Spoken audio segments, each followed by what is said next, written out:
আগে আপনি আমাকে একটু বলেন আপনার বয়স বর্তমানে কত? আমার বয়স বর্তমানে 20 বছর। ওকে, কোথায় থাকছেন? আমি নারায়ণগঞ্জ থাকছি। ঠিক আছে, শুরু করুন। আমার বাবা একজন ট্যাক্সি ড্রাইভার চালক। আমার বাবা আমার কাছে একজন মহৎ মানুষ। আমার মা একজন শৌখিন। সবসময় সে তার নিজের সৌন্দর্য, নিজের ক্যারেক্টার নিয়ে সবসময় ব্যস্ত থাকতো।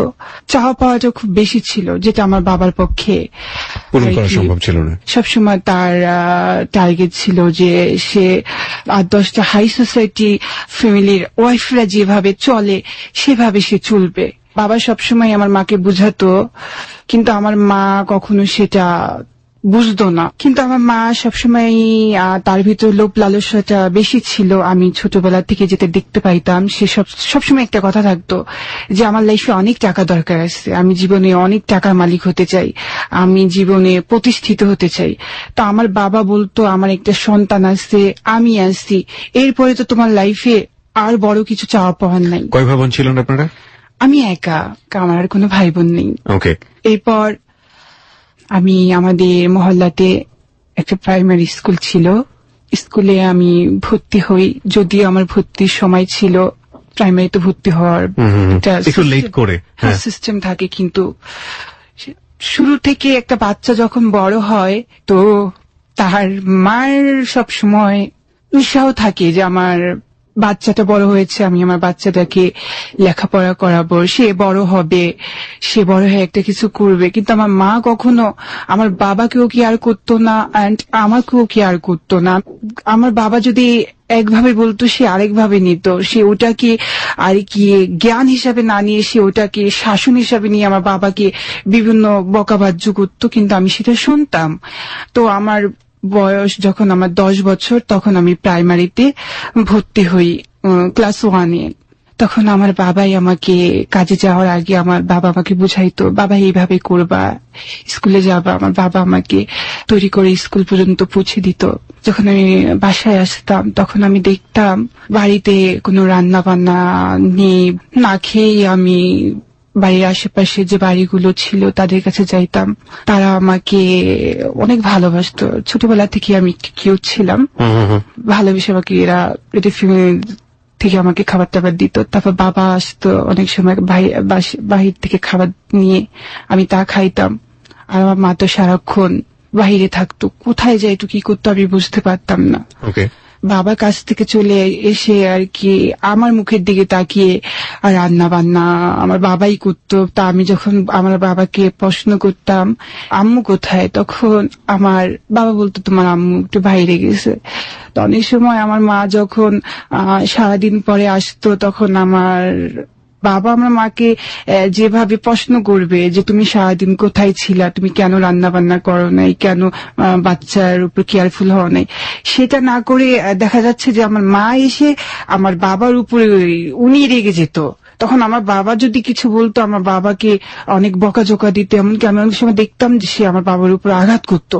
তো এইভাবে আপনাকে নিয়ে কোনো ধরনের ঝগড়াঝাটি হতো নাকি শুধু আপনার মার ঔদাসীন্য, তার যে রূপচর্চা বা তার যেভাবে লাইফস্টাইল লিড করা সেটা নিয়ে ঝগড়া হতো? আমারকে নিয়ে কখনো ঝগড়া বিবাদ হতো না। ঝগড়া বিবাদ হতো আমার মা অবাধ্য ছিল। ওকে ফাইন, তাহলে আপনার মার বিষয় নিয়ে হতো। ওকে, তারপর? তো আমি যখন দেখতাম যে আমার পাশের বাড়িগুলোতে যা হতো, তখন ওদের মা ওদেরকে প্লেটে ভাত মাইখা ওদেরকে খাওয়াইতো। ওরা খেতে চাইতো না, ওদেরকে খাওয়াইতো। কিন্তু আমি এমন একটা সন্তান যে আমি ওই বাচ্চাদেরকে যখন ওদের মা খাওয়া দাওয়া করায়, তখন আমার ইচ্ছা হইতো যে আমার মা কেন আমাকে খাওয়ায় না। এতিম অসহায়ের মতো তাকিয়ে শুধু দেখতাম যে ওদের বাবা ওদেরকে স্কুলে দিয়ে আসতো, ওদের মা ওদেরকে স্কুল থেকে নিয়ে যাইতো। বাট তো আমি যখন এগুলো দেখতাম যে আসলে আমার বলায় এই ব্যতিক্রম গুলো কেন হয়, আমি কেন পারি না মায়ের প্লেটে মাখা ভাতগুলো খেতে, আমি শুধু কাঁদতাম। আমার ধারণা ছিল যে সৃষ্টিকর্তা আকাশেই থাকে, তাই আকাশের দিকে তাকিয়ে কাঁদতাম।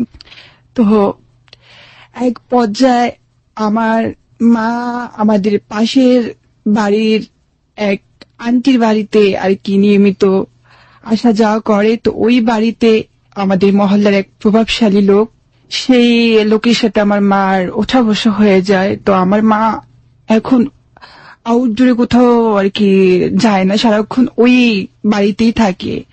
তো অনেক সময় আমার বাবা ওই বাড়িতে যাইতো, যায় ওখানে গিয়ে ওই লোকের সাথে দেখতো।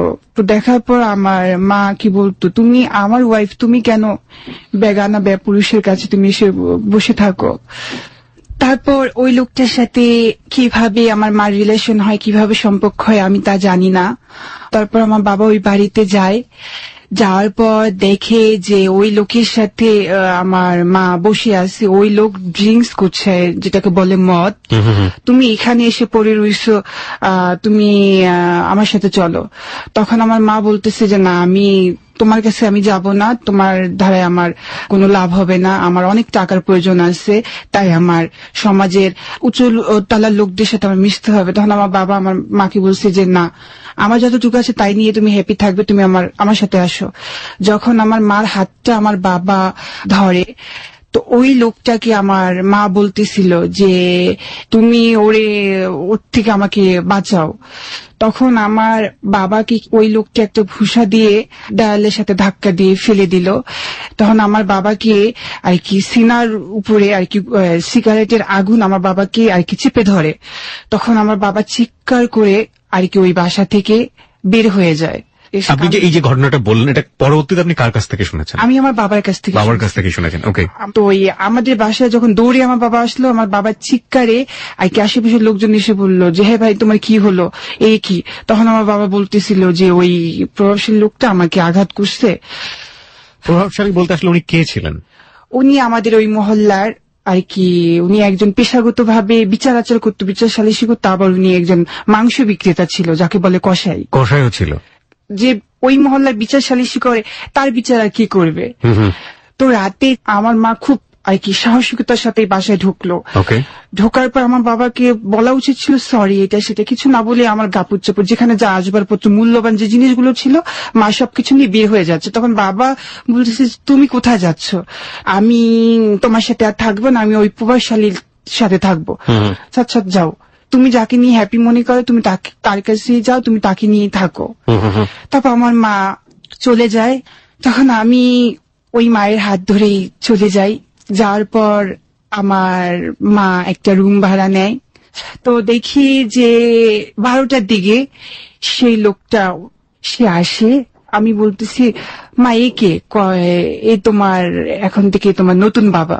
উনি আমার বাবা কেন? তখন ওই চোখ লালছে, খুব ভয়ানক নেশাগ্রস্ত লোকটা আমাকে ধমক দিল। তখন বাংলায় ছিল মাঘ মাস, যেটা শীতকাল।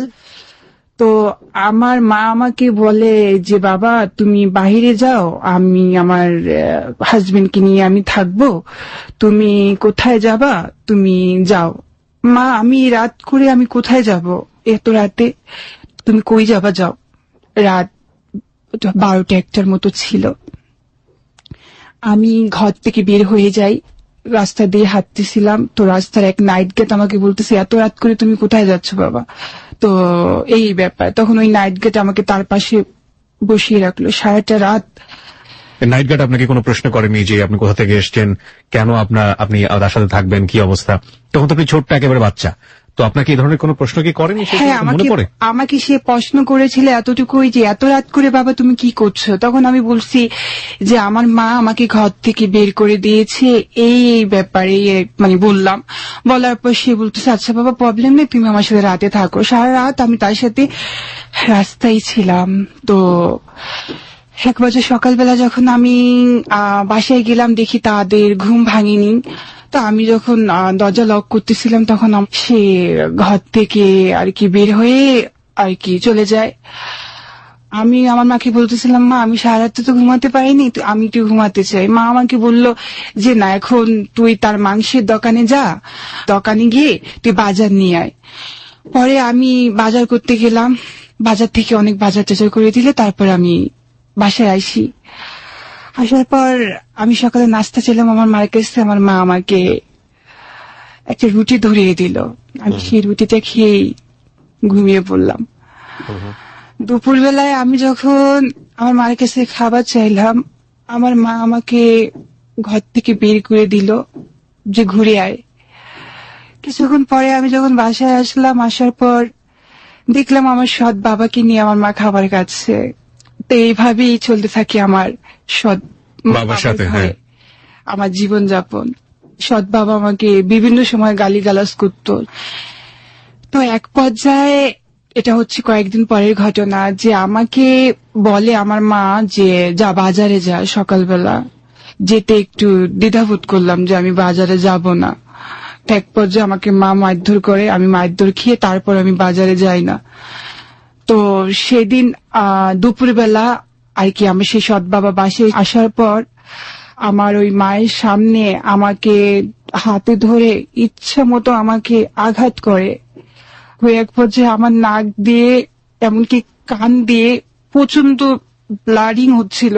তখন আমি চিৎকার করে বলছিলাম আমার মাকে যে মা আমাকে উনি মারছে, তুমি আমাকে বাঁচাও। তখন আমার মা আমাকে তো ধরলই না, বরঞ্চ তাকে শিখিয়ে দিল যে ওকে আরো মারো, ও কেন আমার সাথে আসলো, ওই আমার প্রবলেম, ওই আমার সমস্যা। বেধম মারধর করে, আশেপাশের লোকজন এসে আমাকে সেখান থেকে উদ্ধার করে। পরে এভাবেই দিন চলতে থাকে। আমার বাবা আমার মায়ের জন্য অপেক্ষা করে এক পর্যায়ে আমার বাবা বিয়ে করে। তো আমার মায়ের সংসারে এত অত্যাচার নির্যাতন যখন আমার সহ্য হচ্ছিল না, তখন আমি আমার বাবার কাছে যাই। প্রিয় শ্রোতা, আমরা এই পর্যায়ে একটা ছোট্ট বিরতি নিতে চাই। আপনারা সবাই শুনছেন ক্লোজ আপ প্রেজেন্স হ্যালো 8920। আমি আরজে কিবরিয়া আপনার সঙ্গে রয়েছি, এবং যে শৈশবের বর্ণনা আমরা শুনলাম সেই শৈশবটি হচ্ছে অলি আহমেদের শৈশব। কি ধরনের শৈশব সেটা নিয়ে আমি আর রিপিট করতে চাচ্ছি না আপনাদের কাছে। সেই সময়টাতে সে বাবা মায়ের ঘরে একমাত্র ছেলে সন্তান হিসেবে বড় হচ্ছিল। তার যে ভোকাল, তার যে টোন, এবং সেই টোন শুনে আপনি কিছুটা হলেও বুঝতে পেরেছেন যে আজকের জীবনের গল্প কোন দিকে মন নেবে।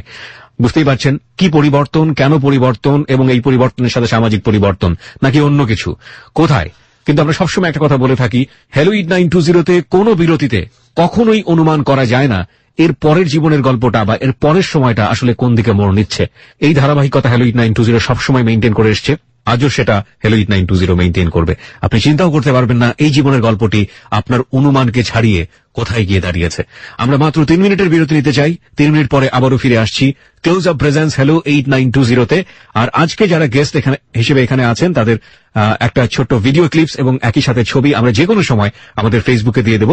আমি আপাতত তাকে অলি আহমেদই বলতে চাই, এই কারণে যে তার জীবনের গল্পের যে পর্যায়ে আমরা রয়েছি সেই পর্যায়ে সে অলি আহমেদ। যখন সে শিলা নাম পরিচয় নিয়ে সমাজে প্রতিষ্ঠিত হয়েছে বা সমাজে যে জায়গাতে বিচরণ করেছে বা সমাজে যখন সে শিলা আহমেদ নাম ধারণ করেছে, সেই মুহূর্তে সে আমি তাকে শিলা আহমেদই বলবো। ওকে, বলুন তারপরে কি হলো? পরে আমার বাবা বিয়ে করার পর আমি আমার বাবার কাছে যাই। আমি যে কারণে আমি আমার মার কাছ থেকে আমি আমার বাবার কাছে আসলাম, আমি সেই কারণটাই দেখতে পাই। গিয়ে দেখি আমার বাবার ঘরে সৎমা, আমার সৎমা। ওখানে ছিল সৎ বাবা আর এখানে হলো সৎমা। সৎমা। আমি যত কিছুই হোক ভাই, আমি আমার লেখাপড়াটা আমি থামাইনি, আমি আমার লেখাপড়া ঠিক চালিয়ে যাচ্ছি। কিন্তু আমার সৎমা আমাকে সাপোর্ট করতে পারলো না। সে আমাকে নানান ভাবে সে অত্যাচার নির্যাতন করতো। যা রান্না বান্না করতো, যেখানে খাবারটা রাখতো সেটা পর্যন্ত তালা মেরে রাখতো আমাকে। তো আমার বাবা যদি জিজ্ঞাসা করতো যে আমার বাচ্চা খাইছে কিনা, তখন সে বলতে হ্যাঁ তোমার বাচ্চা খাইছে। আর আমি যদি আমার বাবাকে বলতে চাইতাম যে বাবা আমি কিন্তু খাইনি, তখন সে আমাকে আগে থেকে বিভিন্ন ভাবে ভয় হুমকি দিত। তো আমি সেই ভয়ে আমি আমার বাবাকে সবকিছু বলতাম না খেয়েও আমি আমার বাবাকে বলতাম যে হ্যাঁ বাবা আমি খাইছি। আমার বাবার খুব ইচ্ছা ছিল যে আমার বাবা আমার সৎ মায়ের হাতে পিঠা খাবে। তো আমার মা পিঠা বানিয়ে আর কি বাপের বাড়ি থেকে তার বোন তার ভাই আসছিল, সেই পিঠা তারা সবাই মিলে খাইছে, আমি খাইনি। আর আশেপাশে যারা আমার সৎমায়ের যে ক্লোজলি যারা ছিল তাদেরকেও দিছে। তাহলে আমার বাবা আর কি চলে আসে কর্মস্থল থেকে, এসে বলতেছে দাও কি আছে আমাকে খেতে দাও। তখন বললো কিছু তো নাই। কিছু নাই মানে সকালবেলা তো আমি দিয়ে গেলাম পিঠা বানাইতে বললাম, তো কই ওটা আমাকে দাও। তো বলতেছে দেখো আমি তো বানাইছিলাম, তোমার ছেলে তো তোমার বাচ্চা তো সবকিছু খেয়ে বলছে। তখন আমি আমার বাবাকে বললাম কান্নাকাটি করে যে বাবা আমি তো খাইনি, আমি তো স্কুল থেকে এসে তো আমি ঘরে কিছুই পাইনি, তো আমি খাবার চাইছি আমাকে দেওয়া হয় নাই। তখন ওই মহিলাটা অভিনয়ের একটা কান্না যেটা সিনেমায় দেওয়া হয়, আমার সৎ মায়ের কান্নাটাই ছিল আমার বাবার কাছে খুব মূল্যবান। আমার কান্নার কোনো মূল্যায়ন আমার বাবার কাছে ছিল না। তো এক পর্যায়ে আমার বাবা, আমার সৎ মায়ের কথা শুনে আমার বাবা আমাকে মারধর করে। পাশের কি মহল্লাতে সানাল করে একটা হিজড়া আর কি ছিল, তাকে আমি মামা মামা বলতাম। তো ওই সানাল হিজড়ার বাড়িতে আমি যাই। এই জায়গাটায় আমি আপনাকে থামাচ্ছি। এই সময় পর্যন্ত আপনি কি বুঝতে পেরেছিলেন যে আপনার শরীরের মধ্যে কোনো একটা পরিবর্তন, যেটা আপনার পরিবার একসেপ্ট করতে পারছে না, বা আপনাকে সবাই তুচ্ছ তাচ্ছিল্যের সুরে দেখছে? এখন পর্যন্ত কি আপনি কোনো কিছু বুঝতে পেরেছেন? কারণ আপনি এক্স্যাক্টলি এমন একজনের বাড়িতে যাচ্ছেন যার বাড়িতে যাওয়া কোনো একটা অর্থ মিন করে। আপনি কেন তার বাড়িতে যাবেন? আমার বাবা আর মা যখন একসাথেই ছিল তখন আর কি আমার ভিতরে এই ধরনের কিছু একটা প্রবলেম ছিল। যেমন আমি মেয়েদের মতো আচরণ করতাম, খেলাধুলাটা ছিল মেয়েদের সাথে, আমার চলাফেরাটাও ছিল মেয়েদের সাথে, আমি ছেলেদের সাথে মিশতাম না। আর আমার ভিতর মেইলে একটা চিন্তা ভাবনা কাজ করে। তখন আমার বাবা আর কি বুঝতে পারে যে আমার ভিতরে এরকম একটা সমস্যা। তখন আমাদের নারায়ণগঞ্জ 300 শয্যা একটা হাসপাতাল আছে, সেখানে আমাকে নেওয়া হয়। তখন ওখানকার কর্তব্যরত যে ডাক্তাররা ছিল তারা আমাকে বলল যে হরমোন বিশেষজ্ঞ কাউকে দেখাতে। তখন আমার বাবা যখন আমাকে সেখানে নিয়ে যায় হরমোন বিশেষজ্ঞর কাছে, তখন সে পরামর্শ দিল আমার ভিতরের হরমোনের একটা প্রবলেম। তখন আমার বাবাকে বলল যে এখানে টাকা পয়সার ব্যাপার আছে। তখন আমার বাবা আমাকে বাসায় যখন নিয়ে আসে, তখন আমার মাকে যখন বলা হয়, আমার মা সেটাকে অবহেলা চোখে দেখেছে।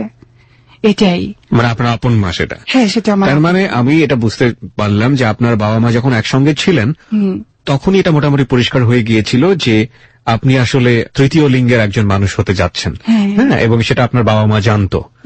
এবং আপনি তখন ছোটবেলাতে কোনোভাবেই বুঝতে পারতেন না যে এই যে অন্যায় আচরণগুলো হচ্ছে আপনার সাথে পরিবারের মধ্যে, আপনি যদি সত্যিকার অর্থে একটা ছেলে হতেন, যদি আপনার এই লিঙ্গ পরিবর্তন বা আপনার লিঙ্গের সমস্যা না থাকতো, তাহলে হয়তো এই ধরনের অন্যায় আচরণ আপনার সঙ্গে নাও তারা করতে পারত।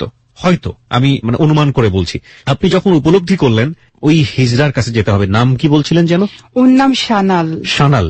আপনি কেন অনুভব করলেন যে আপনার ওর কাছে যেতে হবে? সে আমাকে সবসময় সাপোর্ট দিত এই সময়টাতে? হ্যাঁ, ওই সময়টাতে আমার ফ্যামিলি থেকে যখন আমাকে টর্চার করা হইতো বা বিভিন্ন ভাবে আমাকে আমার ফ্যামিলি থেকে অবহেলা করা হইতো, আমার পাশের মহল্লাতে যেহেতু সানাল হিজড়া ছিল, সে আমাকে সবসময় সে বলতো যে তুই আমার সাথে আয়, তোর ভালো হবে, তোর লাভ হবে। আর আমার সব একটা প্রতিভা ছিল, সেটা হচ্ছে আমি সবসময় আর কি নাচ গানের ভিতরে আমি আসক্ত ছিলাম। আমি মহল্লাতে যদি কোনো নাচের প্রোগ্রাম হতো, সেটা ছেলে বা মেয়েদের হোক বা যারই হোক, আমি সেই নাচে যদি প্রতিযোগিতায় যাইতাম, আমি সবসময় সবার উপরে থাকতাম। আপনাকে ক্লাসে কোনো ধরনের ট্রিট করা হতো? ক্লাসে কোনো ধরনের থাকে না এক ধরনের টিজ করা, ছেলেরা হয়তো বা টিজ করছে, মেয়েরা হয়তো বা টিজ করছে, ওই সময়টাতে যে ক্লাসে আপনি পড়ছেন, 3, 4 বা 5 পড়েন, এটা কি করতো আপনার সহপাঠীরা? হ্যাঁ, যে ছেলে সহপাঠী গুলো ছিল ওরা আমাকে সবসময় ওদের সাথে বলতো, ওদের সাথে মিশতে চলতে। আমি ওদের সাথে অতটা মিশতাম না, আমি নিজেকে আনইজি ফিল করতাম। আবার একটা জিনিস ভাবতাম যে আমি তো আসলে আমি কেন মেয়েদের সাথে খেলতে যাই, মেয়েদের সাথে উঠা বসা করি, কেন আমার এটা কেন হচ্ছে, আমি সেটা বুঝতে পারতাম না। আর এই সমস্যার সূত্র ধরে কিন্তু আমার বাবা একজন বিশেষজ্ঞের কাছে নিয়ে গিয়েছিল। প্রিয় শ্রোতা, আমরা যে জিনিসটা এখানে পেলাম যে ওর শৈশব থেকে মোটামুটি একটা জিনিস পরিষ্কার হয়ে গিয়েছে, ওর অ্যাটিটিউড দেখে, ওর শারীরিক গঠন দেখে, যে ও আসলে সাধারণ শিশুর মতো লিঙ্গের জায়গাটি থেকে আমরা যেটা বলি যে একটা ছেলের মতো ও বেড়ে উঠছে না। এবং সেই জায়গাটিতে পারিবারিক একটা কলহ তৈরি হওয়া থেকে শুরু করে, ওর প্রতি ইনজাজ করা থেকে শুরু করে, ওর মা ওকে ঘর থেকে বের করে দেওয়া থেকে শুরু করে, বাকি যে আচরণগুলো ওর বাবা মায়ের মধ্যে হলো, সৎ ফ্যামিলিতে আসা থেকে শুরু করে, এবং সবকিছুর মধ্যে ওর এই যে পরিবর্তন, সেটার একটা ছাপ থাকলেও থাকতে পারে। সে বিষয়টা যেহেতু ও পরিষ্কার না, কারণ ওর শিশু বয়স থেকে জিনিসটা পরিষ্কার ছিল না, সে বিষয়টা আমরাও পরিষ্কার না। তবে আমরা অনুমান করে হলেও বলতে পারি যে একটা হিজড়া শিশু যখন একটা ছোট ফ্যামিলিতে বড় হয়, তখন তার যে অবর্ণনীয় শৈশব থাকে, সেই শৈশবে আমরা কখনো কখনো এরকম দেখি যে সে হয়তো এরকম একটা শৈশবই পায়নি। 3-4 পর্যন্ত তার আসল মাকে সে জানি না, কারণ জন্মের পরপরই এই যে কথা ও বলছিল একটু আগে, যে সানাল হিজড়া, তার কাছে ও যাচ্ছিল, এরকম কোন হিজড়া কমিউনিটিতে তাকে দিয়ে দেওয়া হয়। তো ও যে সময় পর্যন্ত দেখেছে সেই সময় পর্যন্ত শুধু একটা জিনিস ও স্পষ্ট করে মনে করতে পেরেছে, সেটা হচ্ছে বাবা মায়ের অনাদর এবং অবহেলা। এবং এতই তীব্র ছিল যে সেই সময়টিতে যে মানুষটি ওকে সাপোর্ট করতো সে একজন হিজড়া ছিল। ওই হিজড়া স্পষ্টভাবে বুঝতে পেরেছিল যে ওকে আমাদের কমিউনিটিতে আসতে হবে, এবং যখন সে কুল কিনারা কোনো কিছু পাচ্ছিল না তখন সে সানাল হিজড়ার কাছে গেল। এরপর থেকে আমরা আবার শুরু করছি। জি বলুন। তারপর যাওয়ার পর সানাল হিজলা আমাকে বিভিন্ন প্রোগ্রামে আমাকে অ্যাটেন্ড করে। তো দেখা যাচ্ছে যে প্রোগ্রামের ভিতরে বাজেট থাকে যে 3,000-4,000 টাকা বিভিন্ন নাচের প্রোগ্রামে। প্রোগ্রাম শেষে সানাল আমাকে 200 টাকা হাতে ধরে দিয়ে বাকি টাকাগুলো নিজে আত্মসাৎ করছে। তারপর একদিন আমি বুঝতে পারি যে আসলে সানাল আমার সাথে চিট করছে। কতদিন পরে এটা? বছর খানিক পর। কি ধরনের প্রোগ্রামে আপনি নাচতেন? কোনো ফ্যামিলি কোনো উৎসব বা কোনো বিয়ের অনুষ্ঠান বা কোনো সাংস্কৃতিক কোনো অনুষ্ঠান। আপনি যেখানে গেলেন সানাল হিজড়ার ওখানে আপনার মতো লোকজন কি আরো ছিল? হ্যাঁ, 2-3 জন ছিল। আচ্ছা, ওরা সবাই মিলে এই কাজটা করতো? হ্যাঁ, ওরা সবাই মিলে। আচ্ছা, তো 1 বছর পরে কি হলো? হ্যাঁ, তখন আমি ওর থেকে সরে যাই। সরে গিয়ে আমি আমাদের নারায়ণগঞ্জ জিমখানা নামে একটা জায়গা পরিচিত, তো সেই জিমখানাতে আমি যাই। যাওয়ার পর ওখানে হিজড়া সর্দারিনী ময়ূরী হিজড়া, তার কাছে আমি গিয়ে তাকে বলি যে আমার একটু আশ্রয়ের প্রয়োজন। তখন সে আমাকে বলল, তোমার কোনো সমস্যা নাই, আমি তোমাকে আশ্রয় দেব। আচ্ছা, ফাইন। তার মানে এই 1 বছরের মধ্যে আপনি এই হিজড়ার সন্ধান পেয়েছেন, যার কাছে আপনি গেলেন, ময়ূরী, তার সন্ধান আপনি পেয়েছেন।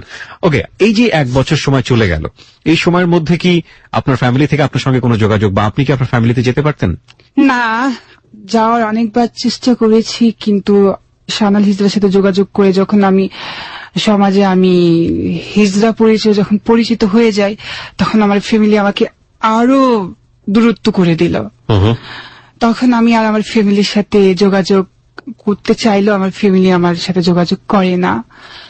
পরে তো আমি ময়ূরী হিজড়ার সাথে যোগ দিই। তারপর যোগ দেওয়ার পর ময়ূরী হিজড়া আমাকে সে তার নিজের মতো করে আমাকে সে তৈরি করলো, বিভিন্ন টোগ্রামে আমাকে নিয়ে যায়। তো সানাল হিজড়া যেটা আমার সাথে করছে, ময়ূরী হিজড়া সেটা আমার সাথে করে নাই।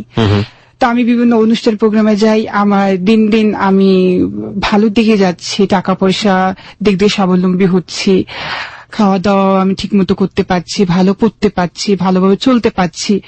কিন্তু এর ভিতরে একটা জিনিসে হয় যে আমার একটা পরিচয় হয়ে যায়, অলি থেকে হয়ে যায় আমি শিলা হিজড়া। অলি আহমেদ থেকে আপনি হয়ে গেলেন শিলা হিজড়া, তাই তো? জি। কিভাবে পরিবর্তনটা ঘটলো? কে এই নামটা দিল?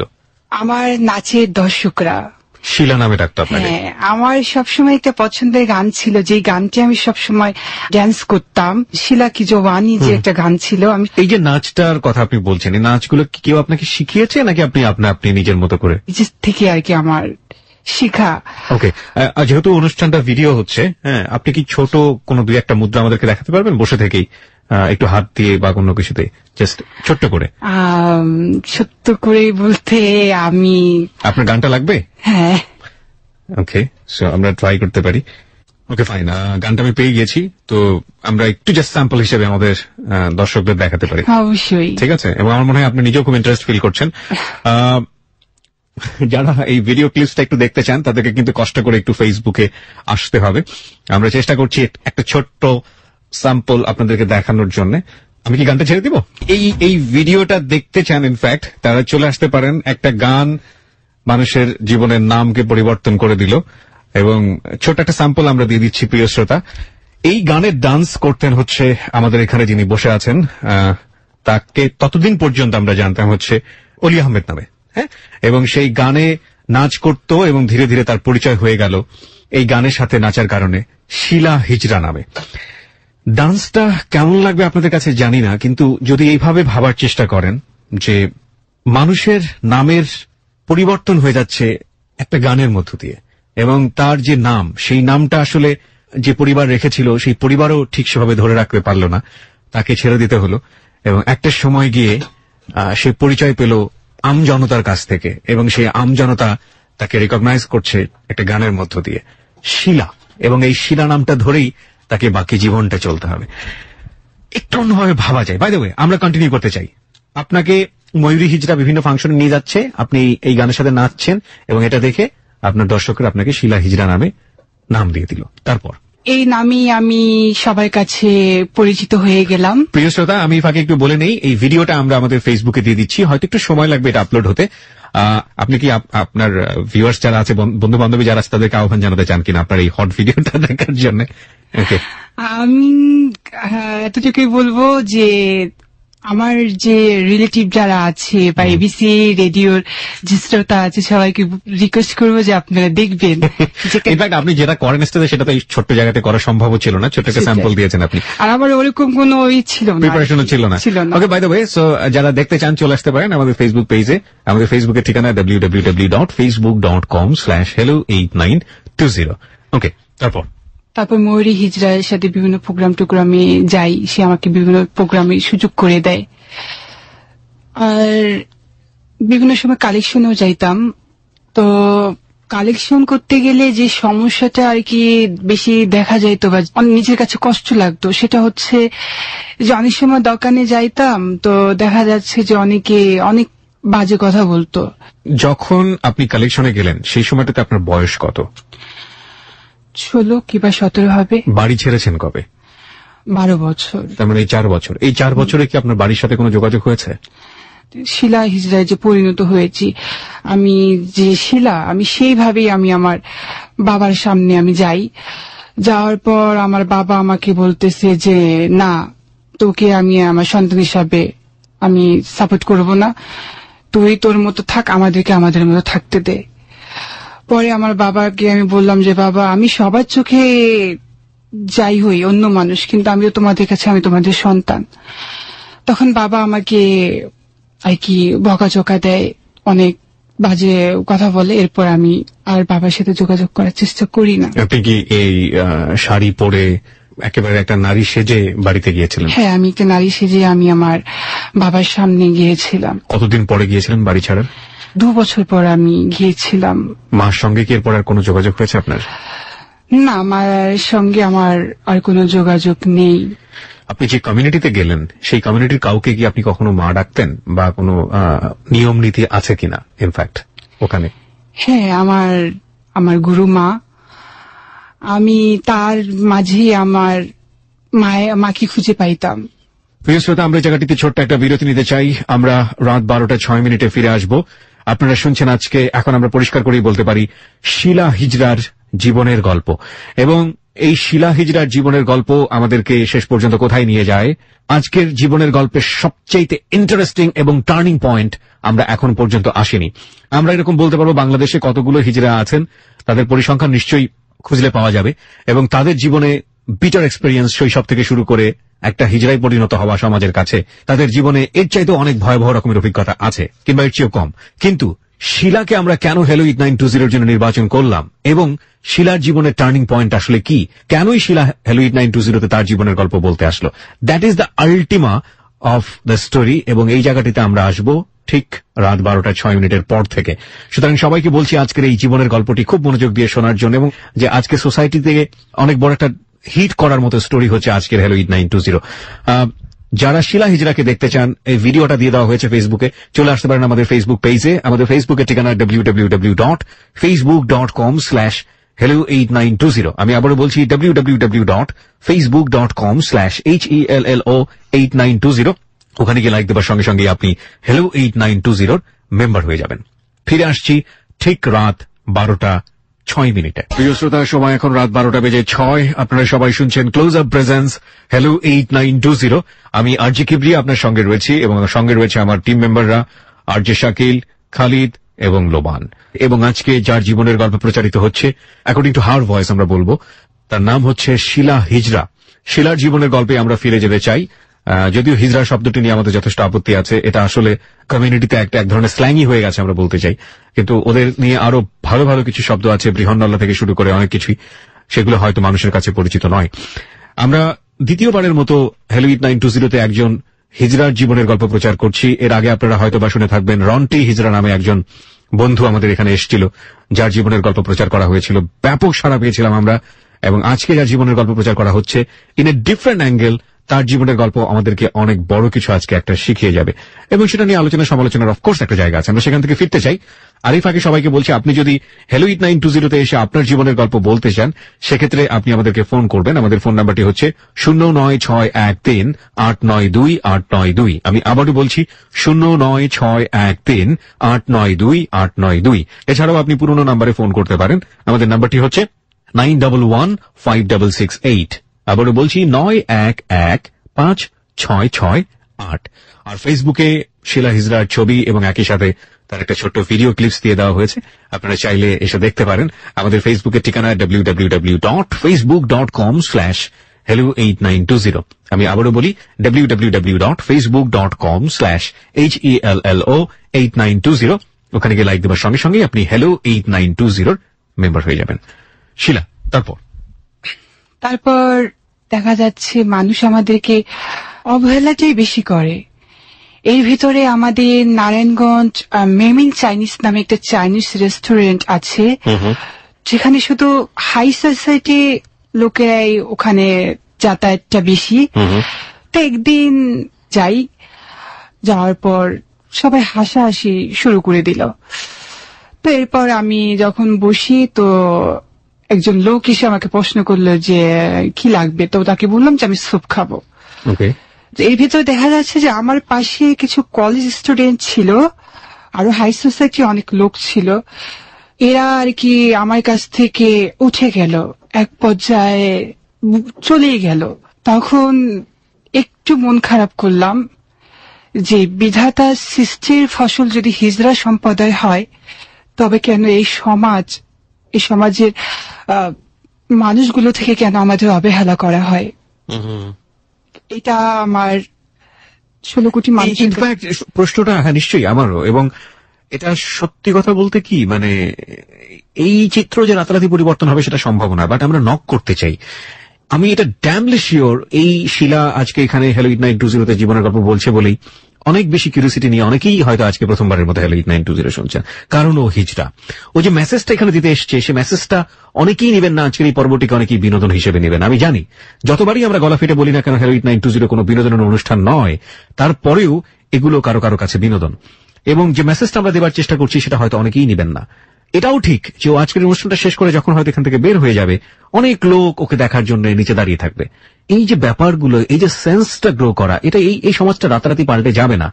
এটার জন্য বাবা মার কাছ থেকে একেবারে সন্তান যারা আছে সেখান থেকে একটা চরম পরিবর্তন আসা প্রয়োজন।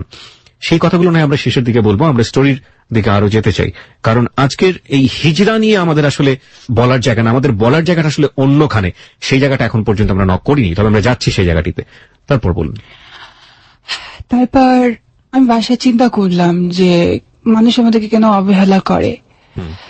এরপর দেখা যাচ্ছে সোনারগাঁয়ে আমার একটা নাচের প্রোগ্রাম ছিল, তো ওখানে আমাকে আর কি চেয়েছে, আর আমার রিলেটিভ লোকরা যারা অনুষ্ঠানটা কি করবে ফোন করেছিল, তাদেরকে বলছে যে আমি আমার সাথে আর আমার দুজন সহপাঠী নিয়ে আসবো। বলতেছে না, তুমি একাই 100, তুমি আসো। গুরুমা ময়ূরী হিজড়া, তাকে বলে আমি গেলাম। প্রোগ্রামটা খুব ভালো হলো, দর্শক আমাকে খুব এনজয় করলেন, দর্শকরা হ্যাঁ এনজয় করলো আমাকে নিয়ে। আমিও আপনি কিভাবেই কথা বলেন ফ্রেন্ডের সাথে, মানে যেভাবে এখন বলছেন? হ্যাঁ, আমি এইভাবেই সবার সাথে কথা বলি। ফাইন, বলেন তারপর। তো প্রোগ্রাম শেষে আমি আমার যেটা আমার প্রাপ্য ছিল, কি ওরা 4000 টাকা দিল। জি। টাকাটা নিয়ে আমি ওদের কাছ থেকে বিদায় নিয়ে চলে আসলাম। তো তখন আমার প্রোগ্রামটা শেষ হয়েছে রাত 12টায়। সোনারগাঁ থেকে আসতে আসতে আমার সাইনবোর্ডে ওখানে আসতে প্রায় 1-1.5টার পুরো বেজে গেল। তখন আমি ওখানে ওই মুহূর্তে কোনো পরিবহন পাচ্ছিলাম না, তো অনেকক্ষণ আমি ওখানে ওয়েট করতেছিলাম। তো ওই মুহূর্তে দেখি যে চিটাং রোডের ওদিক থেকে আর কি সোনারগাঁয়ের ওই রাস্তা দিয়ে ওদিক থেকে দেখলাম যে একটা কালো মাইকো সাইনবোর্ডের ওখানে আর কি থামানোর পর আমাকে দেখে মনে করেন দেখলাম 2-3টা ছেলে ওই গাড়ি থেকে বের হয়ে মনে করেন আমাকে এমন ভাবে ধরলো যেমন সিনেমাতে যেটা হয়, একজন ভিলেন ভিলেনের দল সৈন্য যেভাবে নায়িকাকে অ্যাটাক করে, ঠিক আমার বেলায় ওরকমটাই হলো। আমাকে এমন ভাবে গাড়ি থেকে নেমে আমাকে আর কি ওরা জাপটে ধরে আমাকে গাড়িতে নিয়ে গেল যে আমি ভাবতেই পারছিলাম যে এই মুহূর্তে কি হচ্ছে। টেনে হেঁচড়ে তুলে আমার ওরা মুখে আর কি নুমাল যাতে একটা কিছু হবে আমাকে এমন ভাবে ধরলো যে আমি নড়াচড়া করতে পারছিলাম না। গাড়ির সামনেতে ছিল বোধহয় 2 জন আর পিছনে ছিল 3-4 জন। সড়ক পথে আমাকে ওরা টঙ্গিতে নিয়ে আসে, গাড়ি থেকে টেনে হেঁচড়ে আমার মুখ ধরা, একজন আমাকে মুখ ধরে রেখেছে আর 3-4 জন আমাকে মাঠে আমাকে ওরা নিয়ে যায়। মানে যা হয় সেখানে যে কিছু খারাপ বকাটিয়ে ছেলের একজন একটা মেয়েকে পেলে যেটা করে, আমাকে ওরা 2 জন হাতে ধরে রাখছে, 2 জন পায়ে ধরে রাখছে, আমাকে বিভিন্ন ভাবে ওরা ওখানে আমাকে নির্যাতন করছে, যেটা বর্ণনা দেওয়ার মতো না। So it was rape basically. হ্যাঁ, তো ফজর পর্যন্ত রাতে ওরা আমাকে বিভিন্ন ভাবে টর্চার করে, যে যেভাবে পারছে আমাকে, মানে একটা হিংস্র হায়না বা হিংস্র একটা প্রাণী একটা মানে ক্ষুধার্ত অবস্থায় খাবার পেলে যেরকমটা করে বা যেরকমটা হয়ে যায়, আমাকে ঠিক ওই মুহূর্ত ওরা আর কি আমার বেলাতেই সেটা করেছে, আমার বেলাতে সেটা হয়েছে। কান্না বিজড়িত কণ্ঠে আমি ওদেরকে বলছিলাম যে তোমরা আমাকে ছেড়ে দাও, কেন তোমরা আমাকে নিয়ে আসছো। আমাকে এমন ভাবে আঘাত করতেছে যেমন আমার বিভিন্ন জায়গাতে ওরা টাচ করছে। তো এক পর্যায়ে ফজরের আজান দিয়ে দেয়, তো ওই মুহূর্তে ওরা আমাকে ছেড়ে ওরা সেখান থেকে চলে যায়।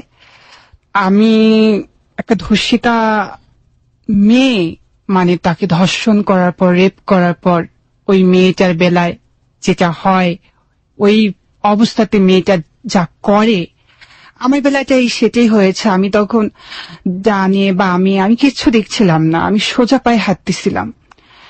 তো 2টা নাইট গার্ড আমাকে সেখান থেকে উদ্ধার করে তারা আমাকে বলে যে তুমি কোথায় যাবা, এটা কিভাবে হলো, এ কি অবস্থা তোমার।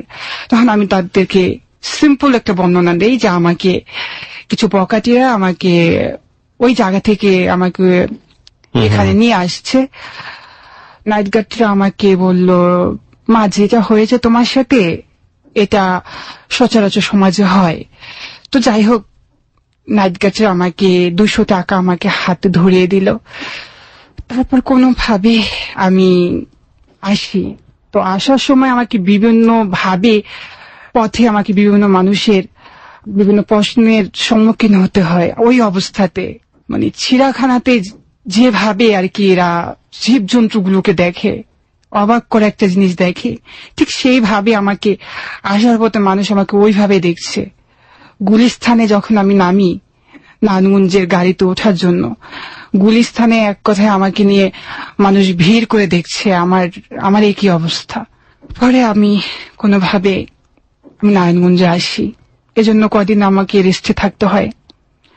আসলে একটা মেয়ে যখন ধর্ষণ হয় তখন তার জন্য অনেক কিছুই করা হয় বা সে অনেক জায়গায় যেতে পারে, কিন্তু আমরা এই সমাজের ভিতরে আমরা হিজড়ারা যখন বিভিন্ন জায়গাতে ধর্ষিত হই, বিভিন্ন জায়গাতে আমরা লাঞ্ছিত হই, অবহেলিত হই, সেটা আসলে কারো কাছে আমরা প্রকাশ করতে পারি না। নেই আমাদের জন্য কোনো আইন, নেই আমাদের জন্য কোনো নীতি, কোনো কাঠগড়াতে গিয়েও আমরা দাঁড়াতে পারি না বা দাঁড়ানোর কোনো সুযোগ আমাদের এই বাংলাতে নেই। আপনি কি করলেন আলটিমেটলি? ঘটনাটা ঘটার পরে আপনার ডাক্তারের কাছে যাওয়ার প্রয়োজন ছিল বা ডাক্তারের কাছে গেলেন, আপনার কমিউনিটিতে ফিরে গেলেন, আপনি কি করলেন আলটিমেটলি? আপনি এসে তো কাউকে না কাউকে বলেছেন যে আপনার সঙ্গে এরকম হলো, বা কি স্টেপটা কি ছিল আমি একটু শুনতে চাই। আমার মানে এক বান্ধবী, ও হিজড়া, ওকে আমি বলি, ওর নাম হচ্ছে কাঞ্চি। জি। তো ওই কাঞ্চিকে আমি বললাম যে দেখ আমার উপর এটা হয়েছে আর এই জন্য আমি আসতে পারিনি, এটা সেটা। ও আমাকে ডাক্তারের কাছে নিয়ে যায়, এক ফার্মেসিতে আমাকে যখন নিয়ে যায় তখন আমাকে ওই ফার্মেসিতে যে কর্তব্যরত একজন ডাক্তার ছিল, বান্ধবীকে বলে যে তুমি ওই বাইরে যাও, আমি ওর সাথে কথা বলতে চাই। ওকে। সে ওই ডাক্তার পর্যন্ত আমাকে বলতেছে যে তোমার উপর কি হয়েছিল, কোথায় তোমার আঘাত হয়েছে, কোথায়, আমি একটু দেখতে চাই, এইটা সেটা। মানে আমি যখন ডাক্তারের কাছে গেলাম তখন আমার মনে হচ্ছিল যে আমি টঙ্গীর ইচ্ছে যেভাবে ধর্ষিত হয়েছিলাম আমার মনে হচ্ছিল যে আমি সেই ডাক্তারের চেম্বারে সেই একই ভাবে সেই ডাক্তারের হাতে আমি ধর্ষিত হচ্ছে। ওই ডাক্তার আমাকে মানে টাচ করে সে আমার কাছ থেকে কোন একটা অনুভূতি নিতে যাচ্ছে, মানে সে ডাক্তারও আমার কাছ থেকে কিছু একটা পেতে চাচ্ছে। আমি তাকে একটা কথাই বললাম যে আমি রুগী, আপনি ডাক্তার, অতএব আপনি আপনার কর্তব্য পালন করুন। এরপর ঘাড়ে তারপর বুকে কিছু দাগ ছিল, কাটার আঘাত ছিল, সেগুলো স্ট্যাপলাম দিয়ে ওয়াশ করে তারপর আমাকে অ্যান্টিবায়োটিক দেওয়া হলো 14 দিনে। এরপর আমি ওষুধ খেয়ে পুনরায় সুস্থ হই। ওকে, তো সুস্থ হওয়ার পর আমি আবার আমার কাজে জয়েন দিই, আমি কালেকশনে আবার বের হই। একটা ছেলে আমার পিছু নেয়, যাচ্ছি তো আমার পিছু ও যাচ্ছে। তো ওকে আমি বললাম যে আপনার প্রবলেমটা কি, আপনি আমার পিছু নিচ্ছেন কেন? তখন ও আমাকে বলছে যে ম্যাডাম আপনার নাম্বারটা কি আমাকে দেওয়া যাবে? তো আমি বললাম আপনি আমার নাম্বার দিয়ে কি করবেন? ও আমাকে বলছে যে হ্যাঁ, নাম্বারটা দিলে আমি খুশি হতাম। ওকে, হ্যাঁ, পরেও আমি ওকে নাম্বারটা দেই। তারপরে সেদিন রাতেও আমাকে ফোন দেয়, ফোন দিয়ে আমাকে বলছে যে আমি আপনার সাথে ফ্রেন্ডশিপ করতে চাই। মানে এই ছেলেটাই আপনার সঙ্গে ফোন দিয়ে বলছে ফ্রেন্ডশিপ করতে চাই? হ্যাঁ, ওকে, তারপর? মানে আমি বলছি যে ফ্রেন্ডশিপ করতে চান, আপনি কে, আপনি আমাকে ফোন দিয়েছেন? বলছে এই যে আমি আজকে আপনার থেকে নাম্বারটি নিলাম না, তো আমি আপনার সাথে ফ্রেন্ডশিপ করতে চাই, আমি অভি নামে পরিচয়? অভি নামে পরিচয়টা দেয়। তখন আমি ওকে একটা কথাই বললাম কবিতার মতো যে আমি তো কাগজের ফুল, দেখতে সুন্দর, আমার তো কোনো সুবাস নাই, আপনি আমার সম্পর্কে কতটুকু জানেন? তখন ও আমাকে বলল যে আপনি যেই হন না কেন আমি আপনার সাথে ফ্রেন্ডশিপ করবো। তো আমি ওকে বলি যে দেখেন আমি তো একটা হিজড়া, এই সমাজের লাঞ্ছিত বঞ্চিত অবহেলার মাঝে আমার জীবন, আমি চাই না আমার এই জীবনের সাথে আপনার জীবনটা জড়াতে। ফ্রেন্ডশিপ করতে চাচ্ছেন, আমি সেটাও চাচ্ছি না। তো বললো যে আপনি যাই হন না কেন সেটা বড় কথা না, আপনি যে একটা মানুষ সেটা সবচেয়ে বড় কথা। মানে এক কথায় আমি ওর তক্ক বিতর্কে ওর সাথে আর পারলাম না। এক পর্যায়ে আমি ওর প্রপোজ অ্যাকসেপ্ট করলাম। মানে ফ্রেন্ডশিপ করলেন? হ্যাঁ, ফ্রেন্ডশিপ অ্যাকসেপ্ট করলাম। ওকে, সে ছিল অভি। কত সালের ঘটনা এটা? এটা হচ্ছে আজ থেকে 1.5 বছর আগে। 1.5 বছর আগের ঘটনা। প্রিয় শ্রোতা, আমরা এই জায়গায় নোট করতে চাই আপনাদের সবাইকে, আমরা যেটা বলছিলাম যে ঘটনার টার্নটা আসলে ঘটবে হচ্ছে রাত 12:06 পরে। যেই অভি ছেলেটির কথা বলা হচ্ছে সেই অভি ছেলেটি এই মুহূর্তে আমার সঙ্গে স্টুডিওতে আছে। ইনফ্যাক্ট প্রথম থেকে ছিল, কিন্তু আমরা গল্পের প্রয়োজনে তাকে পরিচয় করাইনি।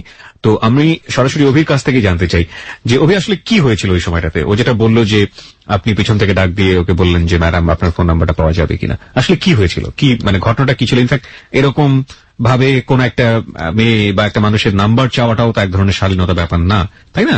তো সেই জায়গা থেকে আসলে কি হয়েছিল আমাকে একটু বলেন তো, বা কি ফিল করেছিলেন আপনি ওনাকে দেখে? ওর পিছনে পিছনে আমি মেয়ে ভাই বরে গেছিলাম। তারপর ওদিন রাত্রে আমি ওরা ফোন দেওয়ার পরে ও আমার বলে দেখো আমি তো কাগজের ফুল, দেখতে সুন্দর, যার কোনো সুবাস নেই। আমার বলে তুমি তো আমার মেয়ে ভাবতেছো, আসলে আমি মেয়ে না। আচ্ছা, তখন কিভাবে দেখেছিলেন ওকে, মানে কি ধরনের ড্রেসে ছিল? শাড়ি পরা ছিল। আচ্ছা, শাড়ি পরা ছিল এবং দেখতে সুন্দরও লাগছিল। একটা মেয়েকে যেরকম ওই সময়টাতে আপনি কোনো ধরনের ভাবেনি নাই যে ও হিজড়া বা বুঝাই যায়নি হিজড়া। ওকে, তারপর ওকে বললাম যে দেখো তুমি হিজড়াও, তাতে কোনো আমার সমস্যা নাই, তোমার সাথে আমি ফ্রেন্ডশিপ করতে চাই। ও প্রথমে না করে, আচ্ছা, তারপর রাজি হয়। ওকে, আপনার কাছে আবারও ফিরছে শিলা, তারপর কি হলো? তারপর আমি তো বললামই যে আমি ওর তক্ক বিতর্কের সাথে আর পাচ্ছিলাম না। তো আমি ওকে একটা তারিখ সেট করে দেই যে তুমি আমার সাথে মিট করো, মিট করলে আর কি বোঝা যাবে যে কি হয় বা কি বলতে চাও বা আমার কি বলার। তা এক পর্যায়ে ওকে আমি বলি আমার বাড়িতে আসার জন্য, যেহেতু আমি একজন হিজড়া। হ্যাঁ, ও তো ভুলেইছে যে আমি দেখতে তখন মেয়েদের মতোই ছিলাম, কিন্তু আমার কাছে একটাই সংকোচ ছিল যে আমি হিজড়া। তো আমার বাড়িতে আসার পর ওকে আমি বলি যে আচ্ছা প্রবলেমটা কি। ও আমাকে বলে যে আমি তোমার সুখে দুঃখে পাশে থাকতে চাই। তোকে আমি বললাম তুমি আমার সুখে দুঃখে আমার পাশে থাকতে চাও, এই জন্য তো তোমার অনেক বাধা আসবে, অনেক বাধার সম্মুখীন তোমাকে হতে হবে। তুমি কি পারবা হাজার ঝড় তুফানের মাঝে আমার হাতটা শক্ত করে ধরে রাখতে? তখন ও আমাকে বলে তুমি যদি পারো সেই বাধায় আমার পাশে থাকতে, আমি কেন সেই বাধায় সে ঝড়ে তোমার পাশে থাকতে পারবো না তোমার হাতটা ধরে রেখে? তো আমি আর কিছু বললাম না। এভাবেই আমার বাসায় ওই দিনটা ছিল ওর প্রথম আসা। এরপরে ও নিয়মিত আমার বাসায় আসতে থাকে। আপনার বাসা তো হিজড়া কমিউনিটির মধ্যেই ছিল, তাই নয় কি? আপনারা কি আলাদা থাকতেন নাকি একই সাথে সবাই মিলে বসবাস করতেন? কি ছিল ব্যাপারটা? কর্মস্থল যখন আমরা যাইতাম ওই জন্য আমাদের আলাদাভাবে আমাদের একটা ফ্ল্যাট ছিল, ওই ফ্ল্যাটে আমরা সব একত্র হতাম। আর আমরা এমনিতে আলাদা বাসা ভাড়া নিয়ে যে যার ভাবে থাকতাম। আলাদা বাসা ভাড়া পাওয়া যেত? আপনি বাসা ভাড়া পেতেন? হ্যাঁ, আসলে যেখানে 2000 টাকা ভাড়া সেখানে কিছু বাড়িয়ে দিতে হতো। আর একটা কথা ভাই, হিজড়াদের মানুষ যতটা খারাপ হবে এরা কিন্তু অতটা খারাপ না। এদের সাথে যখন মানুষ ওঠা বসা করে, এদের সাথে যখন চলে বা মিশে তখন মানুষ বুঝতে পারে। তো আমি অনেক কষ্টে আমি একটা বাসা ভাড়া নিয়ে তো সেখানে আমি থাকি। তো এরা এই বাসাতেই ও প্রথমে আসে? হ্যাঁ, ওই বাসাতেই, আমার ভাড়া বাসাতেই ও প্রথম আসে। তো এই ধরনের বাসাতে যখন একটা ছেলে ঢোকে, সাধারণত ভাড়া বাসায় বিভিন্ন ধরনের সমস্যা তো হওয়ার কথা। বাড়িওয়ালারা সমস্যা করেন, আশেপাশে লোকজন যারা থাকেন তারা সমস্যা করেন। আপনার ক্ষেত্রে কোনো সমস্যা হয়েছিল? বাড়িওয়ালার ক্ষেত্রে আমার ওরকম কোনো সমস্যা হয়নি। এদের সাথে যেহেতু আমার অনেক দিনের সম্পর্ক, এদের বাসায় আমি প্রায় বছর খানিক থাকি, আমি কিরকম সেটা তো তাদের এক ধরনের ধারণা হয়ে গেছে। তো অভি যখন আমার বাসায় আসে ওই ধরনের কোনো প্রবলেম হয় নাই। তো আসার পর ও আমার বাসায় আসতে থাকে, আমার সাথে কথা বলতে থাকে। এক পর্যায়ে এতটাই আমরা মানে কথা বলতে ওঠা বসা করতে করতে এতটাই গভীরতার ভিতরে আমরা চলে যাই যে আমরা একে অপরের সাথে কথা না বলে থাকতে পারি না। একে অপরের সাথে প্রতিদিন কন্টিনিউ দেখা, মানে আমাদের টার্গেট ছিল বা আমাদের উদ্দেশ্য ছিল যে একদিনই আমরা দেখা করবো, এরপর আমরা ফোনেই কথা বলবো। কিন্তু আমাদের রিলেশনটা এতটাই গভীরতা চলে যায়, এতটাই আমরা একে অপরের প্রতি দেওয়ানা আশিকান হয়ে যাই যে একজন আরেকজনকে ছাড়া থাকতেই পারি না। আপনার জায়গা থেকে এটা খুবই ন্যাচারাল, কিন্তু অভির জায়গাটা থেকে এটা কিভাবে খুব সম্ভব ছিল সেটা অভির কাছ থেকে আমি একটু শুনতে চাই। অভি, ও তো সাধারণ মেয়েদের মতো না, টু বি অনেস্ট।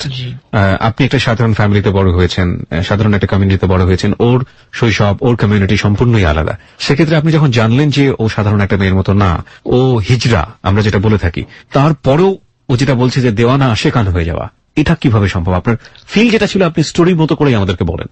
ওর আগে আমি একটা মেয়েকে পছন্দ করতাম, ওর সাথে যেভাবে কথা বলতাম, মোবাইলে মেয়ের সাথেও কথা বলতাম, দেখা সাক্ষাৎ হইতো। দেখা গেল যে মেয়েটার সাথে আরো ছেলেদের সাথে সম্পর্ক ছিল, রিলেশন ছিল। মেয়েটা আমায় গোপন করছে। তারপর জানার পরে ওই মেয়ের সাথে কথাবার্তার যোগাযোগ নাই, খুব কষ্ট পাইছি। এর কিছুদিন পরে শিলার সাথে দেখা। বলতে গেলে ও মেয়ে না হইলেও ও মেয়েদের থেকে খুব আলাদা, ওর মনটা মেয়েদের মতো। তারপর আসা যাওয়া চলতে থাকে। সারাদিন যখন আমি কাজে থাকতাম, ও কাজে থাকতো, ও বাসায় যেত। আগে কোনো সময় আমার যাইতে দেরি হইতো, কিংবা ওর যাইতে দেরি হইতো, আসতো। ওর একটু দেরি হইলে আমি পাগল হয়ে যেতাম। দেখা যাইতেছে ঘন্টার পর ঘন্টা ফোন দিতাম। বাসায় আসলে চিল্লাচিল্লি ঝগড়া হইতো, তখন ও আমার বলতো দেরি হয়ে গেছে। দেখা যাইতেছে ও বাইরে থাকে, সেটা আমার ভালো লাগতো না। ওরে আমি বলি যে তোমার আর হিজড়াগিরি করার দরকার নাই, আমি যে কাজ করি ওতে দুজনে চলে যাব। না, সেটা ঠিক আছে, কিন্তু আমাদের জানার আগ্রহের জায়গাটা হচ্ছে যে আপনি কখনো কি মাথায় এই জিনিসটা আসেনি যে সাধারণ একটা কমিউনিটির মধ্যে, সাধারণ একটা মানুষের মধ্যে, সাধারণ মানুষের আগ্রহের জায়গাটা থাকে একটা সাধারণ মানুষ লিঙ্গের দিক থেকে, সেই জায়গাটা থেকে আপনি অন্য জায়গাটায় চলে যাচ্ছেন। সেটা আপনার বন্ধু বান্ধব, ফ্যামিলিটা তো ভালোভাবে নিবেই না, চারপাশের মানুষজন আপনাকে অনেক কৌতূহল চোখে দেখবে। এই জায়গাগুলোকে আপনি নিজের জায়গা থেকে নিজের মনে কি বুঝ দিয়েছেন আপনি? সবাই তো বিয়ে শাদী করে, মেয়ে নিয়ে ঘর সংসার করে, আমি না হলে ওরা নিয়ে সংসার করলাম। আপনি এটা চিন্তা করেছেন? জি। এবং এটা চিন্তা করে আপনি সোসাইটিকে ফেস করতে পারবেন সেরকম চিন্তা আপনার মাথার মধ্যে ছিল? জি। That's brilliant. ওকে, আসি আপনার কাছে। ওতে ধরনের কথা আপনার সঙ্গে নিঃসন্দেহে বলতো, হ্যাঁ, তখন আপনার ভিতরে ফিলটা কি হতো? আসলে আমি তো জানি যে আমি কি, আমি দেখতে যতটাই মেয়েদের মতো হই না কেন, বা আমার বয়সটা যতই মেয়েদের মতো হোক না কেন, আমি যাই হই না কেন, সেটা বড় কথা না। সবচেয়ে বড় কথা, আমি তো জানি যে আমি একজন হিজড়া, আর আমার তো আর লাইফ হতে পারে না এই সমাজের থেকে কিন্তু আলাদা আমি। তো আমি সবসময় ওকে ফিরাবার চেষ্টা করতাম, ওকে বলতাম যে তুমি তোমার বাবা মার স্বপ্ন পূরণ করো। প্রত্যেকটা বাবা মারই স্বপ্ন তার ছেলে বিয়ে করবে, তার একটা সংসার হবে, এটা সেটা অনেক কিছুই। তো আমি বলতাম যে প্রত্যেকটা সন্তানের উচিত তার বাবা মার স্বপ্ন পূরণ করা। ওরে আমি বলতাম, তো আমাকে একটা কথাই বলতো যে শিলা, তুমি সবার কাছে হয়তো বা তুমি অন্য মানুষ, কিন্তু তুমি আমার কাছে আমার মনের মানুষ। আর তুমি সবার কাছে হয়তো বা হিজড়া, কিন্তু তুমি আমার কাছে হিজড়া না, তুমি আমার কাছে একান্তই আমার কাছের একটা মানুষ। আর ওরা আমি মাঝে মধ্যে প্রশ্ন করতাম যে অভি তুমি আমার ভিতরে কি এমন পাইছো যে কারণে তুমি আমি হিজড়া, তুমি জানো যে আমার ডানে বামে কিছু নেই, তারপরে কেন তুমি আমার কাছে পড়ে থাকো? ও আমাকে একটা কথাই বলতো যে শিলা, তোমার ভিতরে আমি যা পাইছি তা আমি 8-10টা মেয়ের ভিতরে আমি পাই নাই আর পাবো না। তো ও আমাকে সবসময় এই কথাটাই বলতো। আর ও একটু আগে বলেছিল, ভাই আপনি শুনেছেন যে একটা মেয়ের সাথে রিলেশন ছিল। তো ও আমাকে হয়তোবা এখানে হয়তোবা বলতে সংকোচ বোধ করেছে কিনা জানি না, কিন্তু আমাকেও যেটা বলেছে যে ওই মেয়েটা ওকে হাতিয়ার হিসেবে ব্যবহার করতো।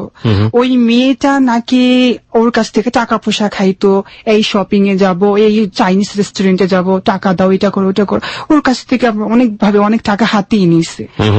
কিন্তু আমি তো ওই মেয়েটা ওকে বোঝে নাই, কিন্তু আমি সবসময় ওকে বোঝার চেষ্টা করি যে একটা মানুষ। একটা ব্যাপার ছিল যে ফ্রেন্ডশিপের জায়গাটা, ও যেটা বলছিল যে আমি তোমাকে ফ্রেন্ড হিসেবে চাই, এবং আপনি তাকে বোঝানোর চেষ্টা করলেন যে আপনার সিচুয়েশনটা আসলে কি, যেটা আপনার জায়গা থেকে খুবই উচিত ছিল। ফ্রেন্ডস আপনারা হয়ে গেছেন ওই দিনের ঘটনার পরে, কিন্তু আপনাদের কথাবার্তা শুনে যেটা আমি বুঝতে পারলাম যে দেওয়ানা আশেকান হয়ে যাওয়া, তার মানে কি আপনার ফ্রেন্ডের চাইতেও একটু বেশি কিছু, মানে ফিলটা কি এরকম চলে আসলো যে দুজন দুজনকে ভালোবাসতে শুরু করেছেন? ব্যাপারটা কি এরকম? মানে স্বাভাবিকভাবে আমি আমার কথা বলবো না, অন্য লোকদের কথা বলি যে এখন একটা মেয়ের সাথে যদি পরিচয় হয় মাস খানিক বা 1 মাস 2 মাস ফ্রেন্ডশিপ থাকে, কিন্তু ওরা আমার বেলায় আমার কাছে মনে হয় যে আমাদের মাস আর 2 বছর যায়নি, আমরা যেদিন আমাদের প্রপোজ হয় এর পরের দিন দেখা হয়, সেদিনই আমাদের বোধহয় ফ্রেন্ডশিপটা ছিল। এরপরে আমাদের ভিতর যেটা হয়েছে ওটাকে ফ্রেন্ডশিপ বলে না, ওটাকে এক কথায় বলে লাভ রিলেশন। প্রিয় শ্রোতা, আমরা এই জায়গাটায় ছোট্ট একটা বিরতি নিতে চাই। আপনারা বুঝতেই পারছেন যে স্টোরিটা আসলে কোন দিকে ঘুরে গিয়েছে, এবং this is the first time আমি নিজেই অবাক হয়েছি ট্রুলি যে হিউম্যান লাইফে কত বড় অর্থে, কত বিশাল অর্থে কত কি হতে পারে। এবং শিলা নিজ ঘোষিত, এবং বস্তুতই যদি আমাদের বাংলা শব্দের এই শব্দটি দিয়ে তাকে প্রকাশ করতে হয়, সে একজন হিজড়া এবং সে নিজেকে নারী হিসেবে ফিল করে। আর যে ছেলেটি অভি তাকে ফিল করেছে, সে সমাজে আমাদের প্রাকৃতিক লিঙ্গ অনুযায়ী সে একজন পুরুষ এবং স্বাভাবিক পুরুষ। এই স্বাভাবিক পুরুষ, আর যদি অস্বাভাবিক শব্দ দিয়ে আমাদের এই শিলাকে ব্যাখ্যা করি, আমরা বলি, আমরা অনুচিত হবে তারপরও বোঝানোর জন্য, এই দুজন মানুষের যে স্বাভাবিক রিলেশনশিপ, ভালোবাসা সেখানে পসিবল, এবং সেই ভালোবাসার রকম সকম নিয়েই আমরা হ্যালো 8920-তে বাকি সময়টা থাকতে চাই, দেখাতে চাই, জানতে চাই, শুনতে চাই। 4 মিনিটের ছোট্ট একটা বিজ্ঞাপন বিরতি নেব, এবং 4 মিনিট পরেই আমরা আবারও ফিরে আসছি ক্লোজ আপ প্রেজেন্স হ্যালো 8920-তে। আপনারা সবাই শুনছেন আরজে কিবরিয়াকে, শুনছেন এবিসি রেডিও, সঙ্গে রয়েছে আমার টিম মেম্বাররা, রয়েছে আরজে শাকিল, খালিদ এবং লোবান। আমরা 4 মিনিট পরে ফিরে আসছি, আর এদের দুইজনকে আমরা একেবারে প্রকাশিত একটা ছবি দিচ্ছি আজকে ফেসবুকে। আপনারা যদি দেখতে চান চলে আসতে পারেন আমাদের ফেসবুক পেজ। প্রথম দিন আসলে ফ্রেন্ডশিপ ছিল, কিন্তু আসলে তারপর থেকে আসলে এই ফ্রেন্ডশিপ ব্যাপারটা থাকেনি, এটা লাভে চলে যায়, ভালোবাসায় চলে যায়। তারপর মানে ভালোবাসা যখন চলে যায় তখন আমি যখন সারাদিন আমার কর্ম শেষ করে আমি আমার ওই ভাড়া বাড়িতে আসি, ওর কর্মস্থল থেকে ও আমার বাসায় আসে, আসার পর আমরা বিভিন্ন গল্পগুজব করি, আমি সাজুগুজু করে আমি বাসায় থাকি, ও সেটা এসে দেখে। যখন রাত 10টা-11টা বেজে যেত তখন ও চলে যেত বাসায়, তখন ও আমার বাসায় কি থাকে না, ও চলে যেত। এমনও হয়নি যে ও একদিন বা এক রাত আমার সাথে দেখা না করে ও চলে গেছে, কন্টিনিউ আমার সাথে। ওর কি ধরনের গল্প আপনারা করতেন? যদিও এতটা অন্দরমহলে ঢোকা আমাদের উচিত হচ্ছে না, কিন্তু কিউরিওসিটির জায়গাটা এই জন্যই বেশি যে কি চিন্তা করতেন আপনারা? থাকে না একটা সম্পর্ক কিন্তু একটা ভবিষ্যৎ থাকে, হ্যাঁ, একটা ভবিষ্যৎ প্ল্যান থাকে, পরিকল্পনা থাকে। তো আপনাদের বিষয়বস্তু আসলে কি থাকতো? যেহেতু আপনি একটা প্রেম করেছেন, আপনার কাছে যাই অভি, যেহেতু আপনি একটা প্রেম করেছেন, প্রেমের অভিজ্ঞতা আপনার আছে, কত বছরের সম্পর্ক ছিল সেটা? সেটা প্রায় 6 মাস। 6 মাসের মতো ছিল। তো সেম জিনিসটা কি আপনি ওর কাছে এসে পেয়েছেন? ওই মেয়েটার কাছে আসলে আমি জানা পাইছি, ওর কাছে এর থেকে আমি বেশি কিছু পাইছি। চমৎকার। কি ছিল আলটিমেটলি, কি ধরনের গল্প টল্প করতেন, কোন শুটে কি হতো? আসলে দেহের ভালোবাসা তো ভালোবাসা না, মনের ভালোবাসাটাই ভালোবাসা। যে যেটাকে সাপোর্ট করবে সে সেটাই পাবে। তো আমার কাছে যখন আসতো আমার কাছে এটাই ভালো লাগতো, মানে ওর সাথে আমার যখন রিলেশন হয়ে যায় তখন আমি ওর প্রতি যে বললাম না যে আমি ওর প্রতি দুর্বল হয়ে যাই। কে ফার্স্ট প্রপোজ করেন যে আমি তোমাকে ভালোবাসি? ও আমাকে প্রপোজ করে যে আমি তোমার সাথে আমি যে গভীরতায় আছি, আমি এখন তো আমি কোন এক নদীতে আছি, আমি সাগর সমুদ্র পর্যন্ত পৌঁছে যেতে চাই, আর সেটা তো ভালোবাসা। তা এক পর্যায়ে ও আমার সাথে যখন ওর সাথে আমার লাভ রিলেশন একবার হয়ে যায় তখন আমরা বিভিন্ন গল্প গুজব করতাম। গল্প গুজবের ভিতরে আমার দুঃখ, আমার অতীতে দুঃখ কষ্ট এগুলো আমি ওকে বলতাম। ও সেগুলো শুনে ও মানে একসময় আমার দুঃখ কষ্ট বলতে বলতে আমার চোখ দিয়ে অশ্রু বের হয়ে যেত। তখন ও আমার সেই অশ্রু মুছে দিত যে আজ তোমার কেউ নাই, আজ থেকে আমি তোমার পাশে আছি। আমি ভাবতাম যে ও আমার একজন সাপোর্ট। এইভাবেই আমাদের আর কি রিলেশন আর কি দিন দিন এগোতে থাকে। তারপর রিলেশন এগুলোর মধ্যে দিয়ে যেটা হয়, আমার যে গুরুমা, আমাদের হিজড়াদের একজন গুরুমা থাকে, জি ময়ূরী। তো হ্যাঁ, তো আমার গুরুমা একদিন বাসায় এসে দেখে যে আমি অভির ওকে মাথা রেখে শুয়ে আছি। তখন সে আমাকে বলল যে তুই একদিন কাজে আসলে আর একদিন আসিস না, তোর কাজকর্মে তোর দিন দিন অমনোযোগী হয়ে যাচ্ছিস তুই। এটার রহস্য আমি পাইনি, কিন্তু এখন পাচ্ছি। কে?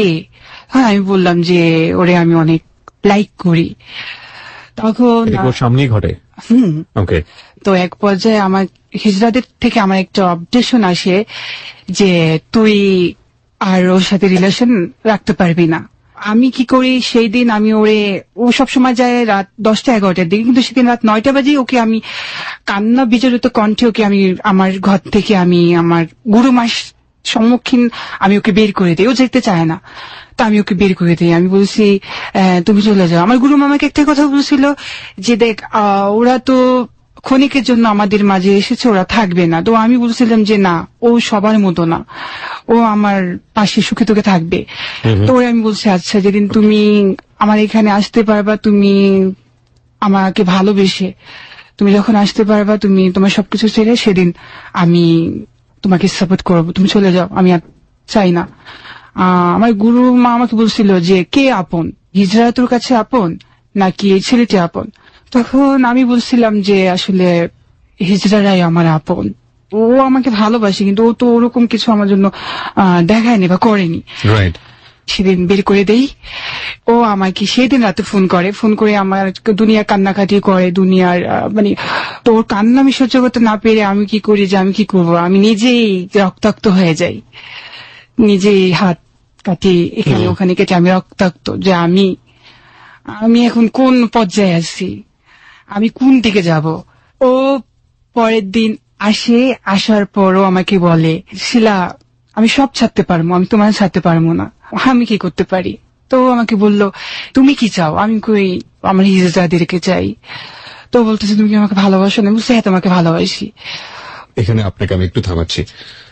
এই যে অবস্থা, যেটা বলছিল যে খুবই ওর কমিউনিটিতে জেনে গিয়েছে, এই ভয়টা তো আপনার ফ্যামিলিতেও ছিল, আপনার পারিপার্শ্বিক অবস্থার মধ্যেও ছিল। আপনার ক্ষেত্রে কি ঘটেছিল? দেখা যেত আমি দোকান থেকে সরাসরি বাসায় যেতাম না, ওর বাসায় আসতাম প্রায় 11টা 12টা 1টা 1:30 বাজে বাসায় যাইতাম। বাসা থেকে প্রশ্ন করতো দোকান তো তাড়াতাড়ি বন্ধ হয়ে যায়, তখন কোথায় থাকোস? এই বন্ধুদের সাথে এখানে সেখানে প্রতিদিন বলতাম। দেখা যেতেছে ওর আর আমার এই সম্পর্কটা আমার বন্ধুদের মধ্যে কিছু বন্ধু জানতো। জানার পরে প্রতিদিন এরকম দেরি হইতো, দেরি হওয়ার পরে বলতো প্রতিদিনই কি এত দেরি হয়? তো যে বন্ধুরা জানতো ওদেরকে জিজ্ঞেস করে যে তোমাদের সাথে কি থাকে? না আন্টি, ও তো থাকে না। দেখা যেতেছে ওর সাথে একটা হিজড়ার সাথে বন্ধুরাই ফার্স্ট বলে দেয় জি যে প্রতিদিন ওইখানেই যায়, ওখান থেকে আস্তে আস্তে দেরি হয়ে যায়। তারপর বলে ছোট থেকে তোরে পাইলা টাইলা বড় করলাম, লেখাপড়া করলি, এখন চাকরি বাকরি করতেছ, তোরা আমাদের আশা বিয়ে শাদী দিব। কয় ভাই বোন আপনারা? আমার ছোট একটা ভাই। ওকে। বাবা কি করে? বাবা দোকান আছে। ওকে। আর আপনি দোকানে বসতেন? জি। ওকে। কিসের দোকান? কাপড়ের দোকান। কাপড়ের দোকান। ওকে। যে বলে তুই যদি এইভাবে আমাদের আশা ভরসা শেষ করে দিস তাহলে তোর মতো ছেলে আমাদের দরকার নেই। তুই কি ওই হিজড়া চাস নাকি আমাদের চাস? তো বললাম যে ওর জন্য আমি এতটাই পাগল হয়েছিলাম যে আমার তখন ওরে ছাড়া আমার কিছুই ছিল না। আমি সবকিছু ছেড়ে ওর কাছে চলে এসে পড়লাম। এটা পরের দিন সকালবেলা যেটাও বলছিল যে পরের দিন সকালবেলা জি, পরের দিন সকালবেলা। ওকে, এবার আপনার কাছে ফিরি। যেটাও বলছিল যে সবকিছু ছেড়ে ছুড়ে দিয়ে আপনার কাছে চলে আসলো, তখনও আপনি ওকে বলছেন যে আপনি হিজরা কমিউনিটিটা চান, এবং যখনও বলছিল যে সবকিছু ছেড়ে ছুড়ে দিয়ে আপনার কাছে চলে এসেছি, তারপর কি হলো? তখন তো আমি অবাক হয়ে গেলাম যে কি হতে যাচ্ছে বা কি হলো।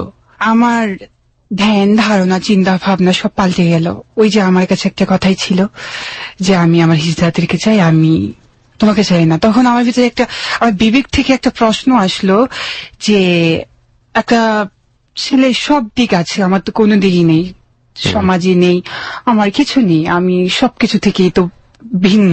তো ও সবকিছু ছেড়ে দিল, আমি কেন পারবো না? ও যদি ও সব দিক ছাড়তে পারে, আমি কেন আমার একটা দিক ছাড়তে পারবো না? তখন আমার বিবেক থেকে যে এই প্রশ্নের করার পরে এই উত্তরটা যখন আসলো, তখন আমার রায় হলো যে এখানে যা হবে আমি তাতেই প্রস্তুত। তো আমি তখন ওই শিল্পের সেই গানটা অনুশীলন করি যে পৃথিবীতে সুখ বলে যদি কিছু থেকে থাকে, এর নাম ভালোবাসা, এর নাম প্রেম। তখন আমি এই গানটা অনুশীলন করি, আমি ওর হাতে হাত মিলাই, আমি ওর সেই কথার সাথে আমি কথা মিলাই যে আমিও তোমাকে চাই। ওকে, তারপর আপনারা কি করলেন? ও যখন আমার বাসায় আসলো, ও যে ওদের প্রতিষ্ঠানে বসতো, সেখান থেকে ওর ফ্যামিলি ওকে তাড়িয়ে দিল যে দরকার নেই এমন সন্তান। তখন ওকে ওই মুহূর্তে আমি যদি ওকে একটু যদি অনুপ্রেরণা বা একটু যদি সাহস না দিই, তাহলে তো ভেঙে পড়বে। তোকে আমি বলছি তুমি এগিয়ে যাও, আমি আছি তোমার পাশে। আধি যুগে সেই কথাগুলো ওকে আমি স্মরণ করিয়ে দিলাম যে শাহজাহান যদি মমতাজের জন্য তাজমহল বানাতে পারে, সিরাহি যদি ফরহাদের জন্য রক্তাক্ত হতে পারে, তুমি কেন পারবা না আমার জন্য যুদ্ধে নিজেকে যোদ্ধা বলে উপলম্বী করতে? তো তখন ও সাহস পায়, মাসখানিক বসা থাকে, এরপর ওর একটা চাকরি হয়। এরপর চাকরি হওয়ার পর আমাদের আবার সচ্ছল, মাসখানিক আমাদের একটু সমস্যা হয়, আমি যা রোজগার করি তা দিয়ে চলে না। পরেও আমাদের ভিতরে আবার সচ্ছলতা আসে। তারপর ওর ফ্যামিলি থেকে আবার চাপ সৃষ্টি হয়, বাবা মা তো ফ্যামিলি তার এমনি তো ছেড়ে দেবে না। ওর ফ্যামিলি থেকে যেটা আসে সমস্যাটা, আমি ওকে নিয়ে খুব সুন্দরভাবে, ও কাজে যাচ্ছে আমি কাজে যাচ্ছি। আসলে তো আমি শুরু থেকে একটা কথাই বলেছি, দেহের ভালোবাসা ভালোবাসা না, মনের ভালোবাসা ভালোবাসা। আমাদের আগে যে ঘটনাগুলো আর কি শুনে আসছি আমাদের সিনিয়র পার্সনদের কাছে, যে এমন একসময় প্রেম কাহিনী ছিল যে প্রেমিকা চোখের দিকে প্রেমিক তাকিয়ে থাকতো, তারপরে খিদা নিবারণ হয়ে যেত। তা আমরা আসলে একে অপরের দিকে এইভাবেই তাকিয়ে থেকে আমাদের দৈহিক খিদা মিটাই। আমাদের এত কিছু বলতো, অনেক কিছু বলা হয়ে যাচ্ছে, ওটা আমি বলবো না, সে যাত্রীকে বলবো যে ওর ফ্যামিলি থেকে একটা চাপ আসে। Best and ultimate dialogue ever I have ever listen from hello 8920। আজকে আমি ব্যর্থহীন কণ্ঠে বলতে পারি, we are gonna touch 150 episode very recently, এবং আমি রিয়েলি রিয়েলি প্রাউড করি ফর দিস কাপল। এবং অসাম, যত কিছুই শুনে থাকি না কেন, রোম্যান্টিসিজমের উপরে, রোম্যান্টিক যত বড় বড় কবি সাহিত্যিক ইন মাই লাইফ, আমি পার্সোনালি বলতে পারি, যত শুনেছি, যত উপমা শুনেছি প্রিয়ার সৌন্দর্যকে ব্যাখ্যা করার জন্য, যত কিছু শুনেছি, তার মধ্যে দ্য বেস্ট ডায়লগ আমি এই মুহূর্তে শুনে ফেলেছি। সেটা হচ্ছে যে মানুষ শরীরের ক্ষুধা মিটায় বিভিন্ন ভাবে, কিন্তু আমরা আমাদের ক্ষুধা মিটাই দুজন দুজনের দিকে তাকিয়ে থেকে। The ever impossible dialogue to me, best. Okay, চলুন তারপর শোনা যাক। তারপর ফ্যামিলি থেকে একটা চাপ আসে, ওর ফ্যামিলি খোঁজ খবর নিয়ে ওর ফ্যামিলি আমি যেখানে থাকি সেখানে আসে। আসলে গ্রাম বাংলা বা শহরের আনাচে কানাচে অনেক সময় আর কি সালসা নামে একটা ওষুধ বিক্রি করে, তো ওইখানে কিন্তু অনেক লোকজন জড়ো হয়ে যায়। তো আমার বাসার সামনে ওর ফ্যামিলি এমন ভাবে এসে স্লোগান করছে যে সালসা বিক্রেতাকেও হার মানিয়ে ফেলে। সব লোকজন এক হয়ে যাচ্ছে, কি হচ্ছে এখানে। অভিয়ার আমি একসাথে, সকালবেলার ঘটনা, ফ্যামিলি এসে এমন ভাবেই করছে যে সব মানুষগুলো আমাকেই দোষারোপ করছে যে আমি বোধহয় সব মূলত সবকিছুর অপরাধী আমি। তখন এক ভদ্রলোক প্রভাবশালী, সে বিচার আচার করে, সে প্রশ্ন করলো অভিকে আই ছেলে দিকে আসো। তখন ও যায়, তখন ওকে বলে যে তুমি কাকে চাও? তুমি কি তোমার ফ্যামিলিটাকে চাও নাকি তুমি এই হিজড়াকে চাও? তখন ও ডাইরেক্টলি বলে ফেলে যে আমি এই হিজড়াটাকে চাই।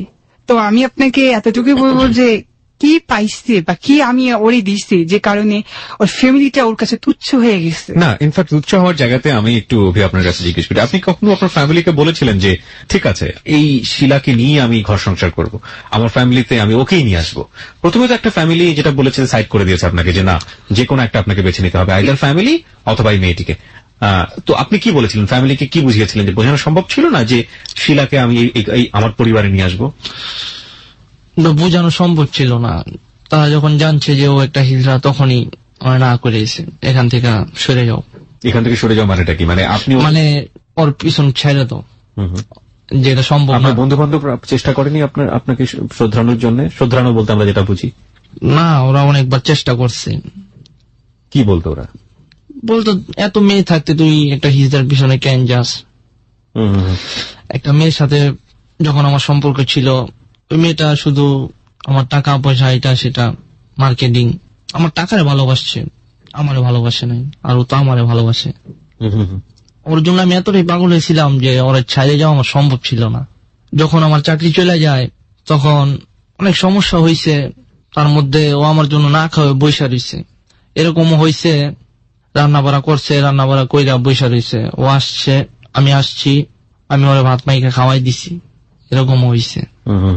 ও আমার জন্য 10টা নাপা ট্যাবলেট খাই ফেলছে, একটু ঝগড়া হয়েছে, আসতে দেরি করছি। ঝগড়াঝাটিও হতো আপনাদের মধ্যে? তাহলে সংসার জীবনে ঝগড়াঝাটি হবে, এটা স্বাভাবিক। তো ঝগড়াঝাটি কি বিষয় নিয়ে হতো? কবি কাজী নজরুল ইসলাম একটা কথা বলেছে, যেটা আমি জানি, সবাই জানি, এই বাংলা 16 কোটি মানুষ এরাও জানে, যে তুমি তাকে ভালোবাসো যে তোমাকে ভালোবাসে। তো আমার ভালো লাগা ভালোবাসার মানুষ তো ও। আর আমি সবসময় চাইতাম ও আমাকে নিয়ে ভাবুক, ও আমাকে নিয়ে থাকুক, ওর ধ্যান ধারণা চিন্তা ভাবনা ওর দু চোখে শুধু আমি থাকি। তো অনেক সময় ও কমিটমেন্ট ঠিক রাখতে হতো না। ওকে আমি বলতাম এই সময় তুমি কিন্তু আজকে তাড়াতাড়ি চলে আসবে বাসায়। তো ও কি করতো, টাইম ছাড়াও ব্যাড টাইমে চলে আসতো। তখন আমার খুব খারাপ লাগতো। আমি বলতাম তুমি কেন, তুমি জানো না যে আমি তোমার এছাড়া আমি খাই না, তুমি না খাওয়াই দিলে আমি খাই না। আগে তো এই অভ্যাসটা তো আমার ছিলই না, তুমি কেন এই অভ্যাসটা আমি করছো? জন্মের পর মা যে সন্তানকে প্লেটে ভাত মেখে খাওয়ায়, আমার বেলা সেটা কখনো হয়নি। মায়ের আদর সোহাগ ভালোবাসা কাকে বলে সেটা আমি পাইনি। তুমি আমাকে প্লেটে ভাত মেখে খাও, তবেই না আমি খাই। তুমি দেরি করে আসো কেন? আমার কি কষ্ট লাগে না? না খেয়ে থাকতে তোমার কষ্ট হয়?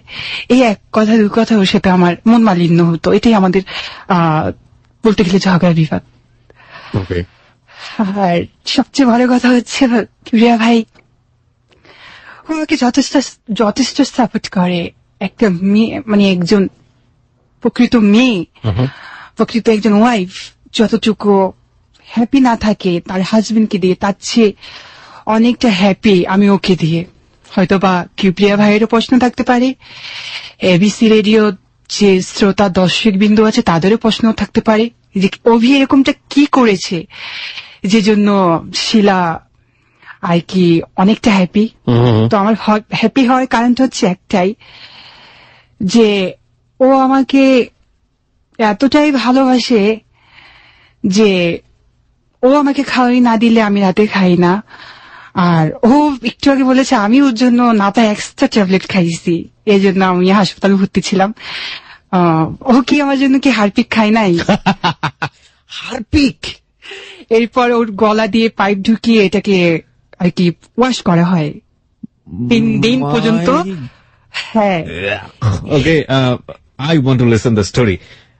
ও তো নাপা খেয়েছে, এটা যাতায়াত ওঠার মতো ব্যাপার স্যাপার, লাইক নাপা ঠিক আছে, জ্বর হলে আমরা খাই, কিন্তু হারপিক আচ্ছা কেন খেলেন? কি হয়েছিল ঘটনাটা? আসলে কিবরিয়া ভাই ওরে ঘটনাটা বলেন আমার কাছে, জাস্ট স্টোরিটা বলেন। হ্যাঁ বলেন। আমার বাবার দোকান যখন ছিল ওইখান থেকে না হলে ডিরেকশন বাবারে বলে আব্বু আমি তো এক জায়গায় যাবো, দাওয়াত অনুষ্ঠান কিছু একটা বলে আসে যেত। আমি তো পরে চাকরি করি, জি, আমি যদি 1 দিন 2 দিন বলি এটা মানবে।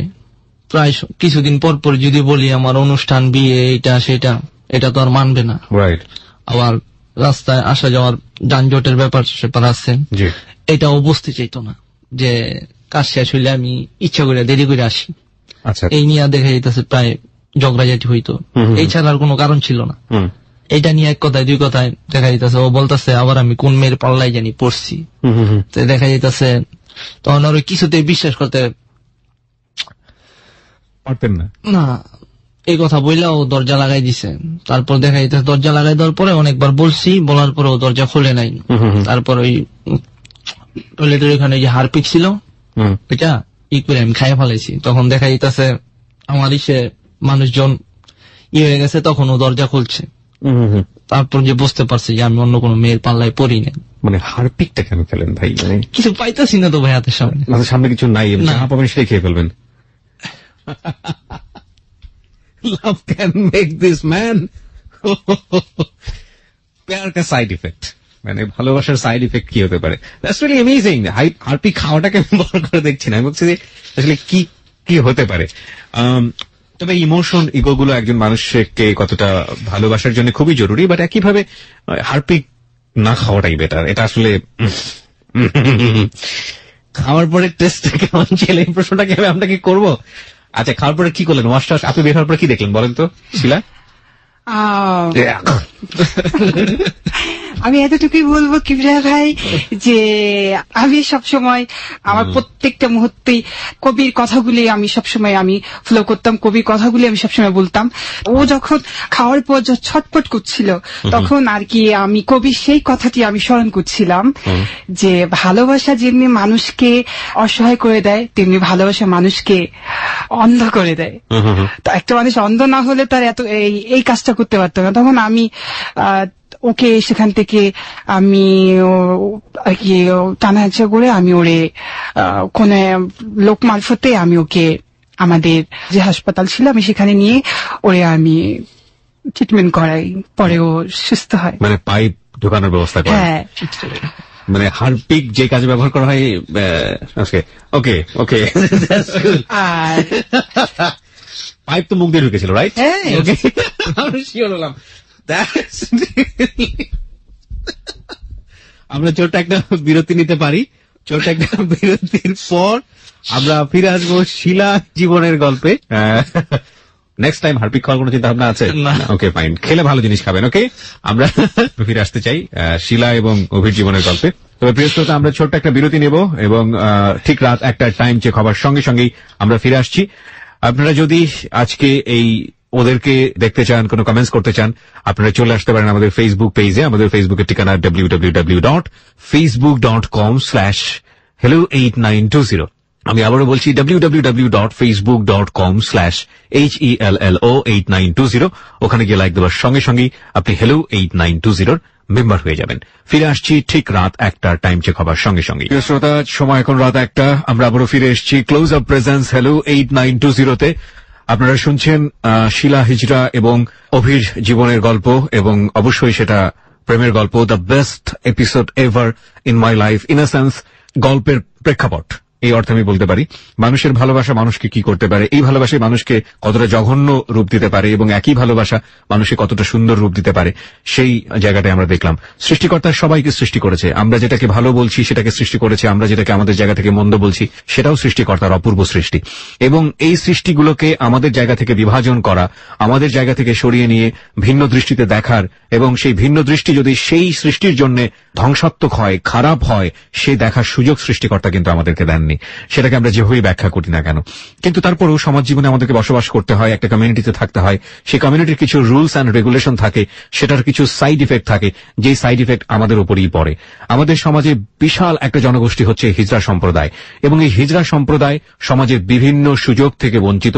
বিভিন্ন রকমের অত্যাচার অনাচার তাদের উপরে করা হয়।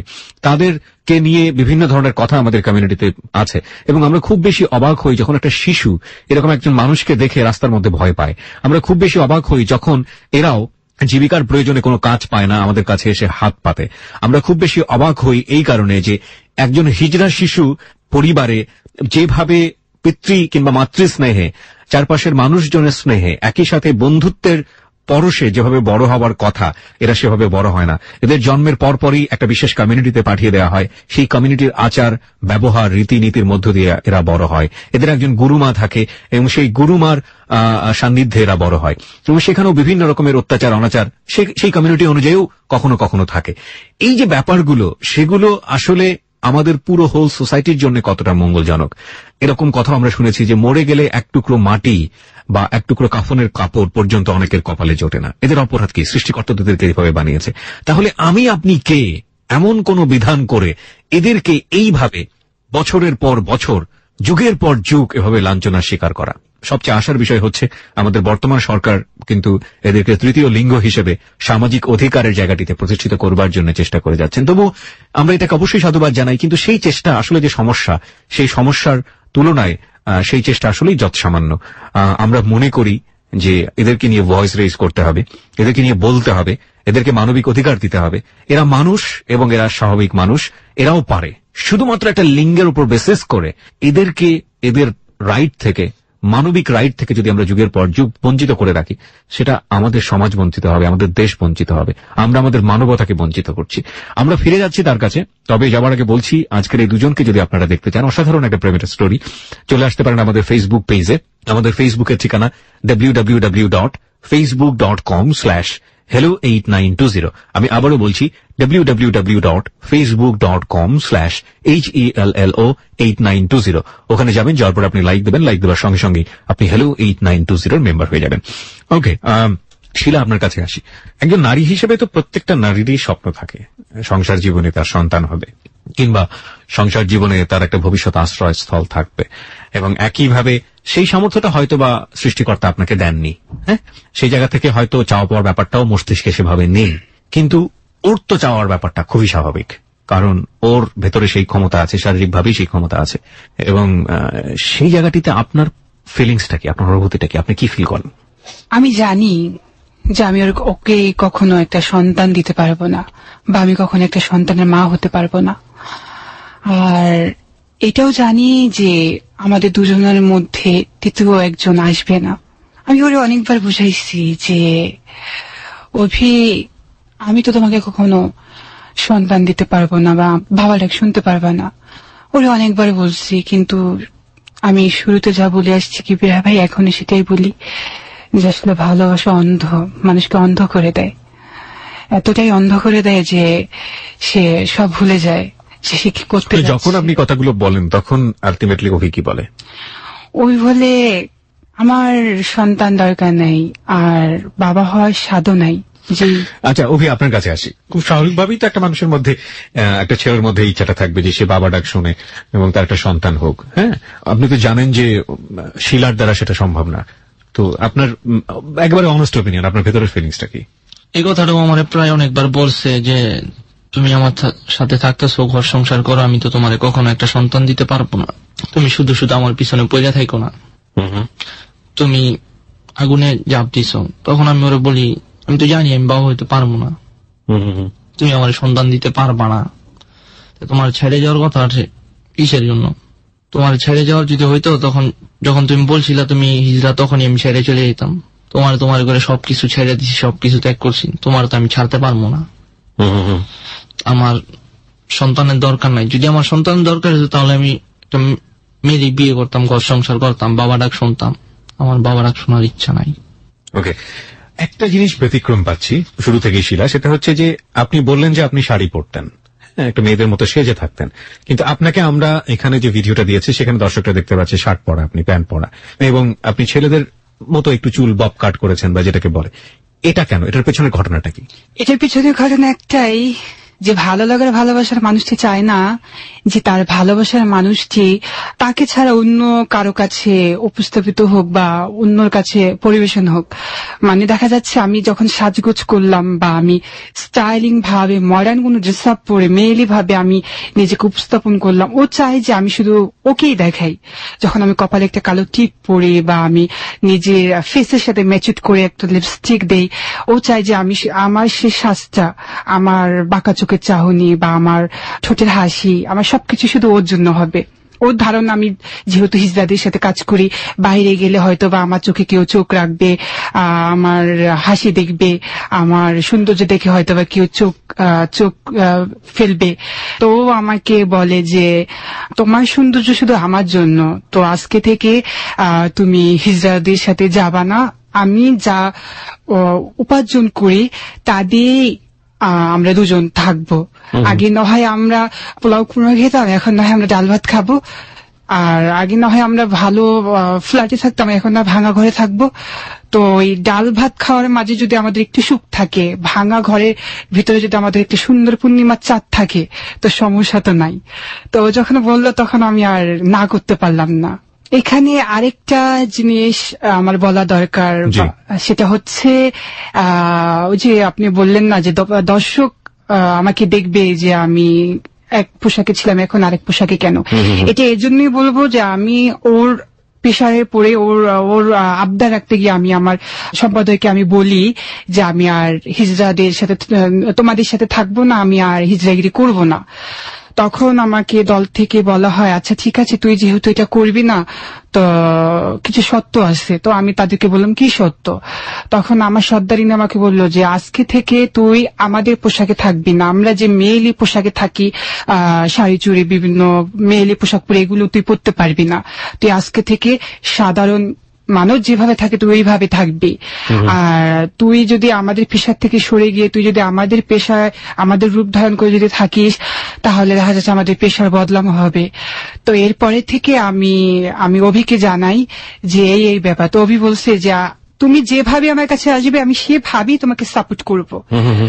তো আমি এখন নর্মালি ভাবে আমি 3/4 জিন্স প্যান্ট শার্ট এসব পরেই ওর সাথে থাকি, আর ও আমাকে ওইভাবেই সাপোর্ট করছে। এই হচ্ছে ভাইয়া। ওকে, অনেক অনেক ত্যাগ, ছোট ছোট অনেক ত্যাগ, বড় তো অনেক বড় বড় ত্যাগ।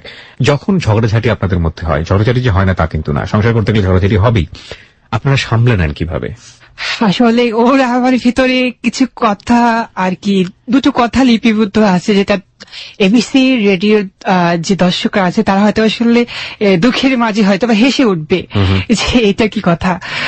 আমি যখন ওকে একটা অপশন দিচ্ছি, মানে আমি অনেক রাগী, তো আমি যখন অনেক রাগ করি তখন ওর ম্যানেজ করতে অনেক কষ্ট হয়। তো ও আমাকে বলছে যে একটা অপশন দাও, যে অপশনে আমি তোমাকে রাগ ভাঙাতে পারি। তখন ওকে আমি বলি যে আমি যখন অনেক রাগ করবো, যখন রাগটা ভাঙাতে পারবো না, তখন তুমি ওকে বলবা যে আমি তোমার 10টা না 5টা না একটা মাত্র বউ। হ্যাঁ, আমি যখন রাগান্বিত হই তখন এই কথাটা যখন ও আমাকে বলে ওঠে তখন আমি আর রাগ ধরে রাখতে পারি না, আমি হেসে উঠি। আবার ও যখন রাগ করে তখন ওরে আমি একটা অপশনের কথা বলি যে আমি তোমার রাগ ভাঙাবো কিভাবে। ও আমাকে বলে যে তুমি তোমার প্রাণের স্বামী বলে দেখো। তখন ও যখন রাগ করে তখন আমি বলি তুমি রাগ করতেছে কেন, তুমি তো আমার প্রাণের স্বামী। এই বলে ওর গলায় যখন আমি জড়িয়ে ধরি তখন আর ওর রাগ থাকে না। এই হচ্ছে রাগ ভাঙানো কৌশল। ওকে, সো এটাই হচ্ছে আপনার রাগ ভাঙানোর কৌশল, এবং এই রাগ ভাঙানোর কৌশল আপনারা প্রতিনিয়ত মেনে চলছেন, তাই তো? ওকে, সামাজিকতার একটা ব্যাপার আছে। আমরা না হয় নিজেদের পরিবারকে সাইড করে দিলাম, হ্যাঁ, এবং পরিবারের জায়গাতে হয়তো তাদের কিছু বলার থাকলেও সেই জায়গাটা হয়তো আপনি আপনার জায়গা থেকে বলতে পারলেন যে না, আমার প্রতি তো তেমন দায়িত্ব পালন করনি, সেটা না হয় নিজের অধিকারের জায়গা থেকে বললেন। কিন্তু সমাজটাকে তো আমরা রাতারাতি বদলে ফেলতে পারি না। আপনারা যখন একসাথে আছেন সেটাকে নিয়ে কোনো সমস্যায় পড়তে হয় কিনা, রাস্তায় বেরোলে কোনো সমস্যায় পড়তে হয় কিনা, সোসাইটিকে যখন ফেস করছেন তখন কোনো সমস্যায় পড়তে হয় কিনা, এই ব্যাপারগুলো দৈনন্দিন জীবনে কিভাবে ঘটে একটু শুনি। আসলে আমি তো শুরু থেকেও বলেছি, এখনো বলি যে আমি তো কাগজের ফুল, দেখতে সুন্দর, আমার কোনো সুবাস নাই। আমি যতটাই সুন্দর হই না কেন আমার ভিতর একটা কলঙ্ক আছে, সেটা হচ্ছে আমি একজন হিজড়া। তো যাই হোক, ও আমাকে প্রায় আবদার করে আমাকে নিয়ে ঘুরবে। আমি যেহেতু ওর ভালো লাগা ভালোবাসার মানুষটি, অনেক সময় আমি নিজের থেকে সংকোচ করি। এটার কারণ হচ্ছে একটাই, যে আসলে ওরে নিয়ে আমি কোথাও গেলাম, মানুষ কি সেটা ভালো চোখে দেখবে? এই বুঝি কেউ কিছু বলে ফেললো, এই বুঝি পিছ থেকে আমাকে কেউ হিজড়া বলে আমাকে কেউ ডাক দিল, এই বুঝি হিজড়া বলে কেউ আমাকে নিয়ে হেসে উঠলো, তখন আমার কাছে কিরকম লাগবে সেটা বড় কথা না, কিন্তু আমার ভালো লাগা ভালোবাসার মানুষটির কাছে কেমন লাগবে এটা ভেবেই অনেক সময় আমি ওকে নিয়ে যখন আমি যাই, দেখা যাচ্ছে অনেক সময় রিস্কাতে যাওয়া হয়, তো ওকে আমি বলি ঝাপটা তুমি উঠিয়ে দাও। হ্যাঁ। তখন ও বলে কেন? আমি কই, দেখ মানুষ কি বলে, সব মানুষই তো সবকিছু স্বাভাবিক ভাবে নেয় না।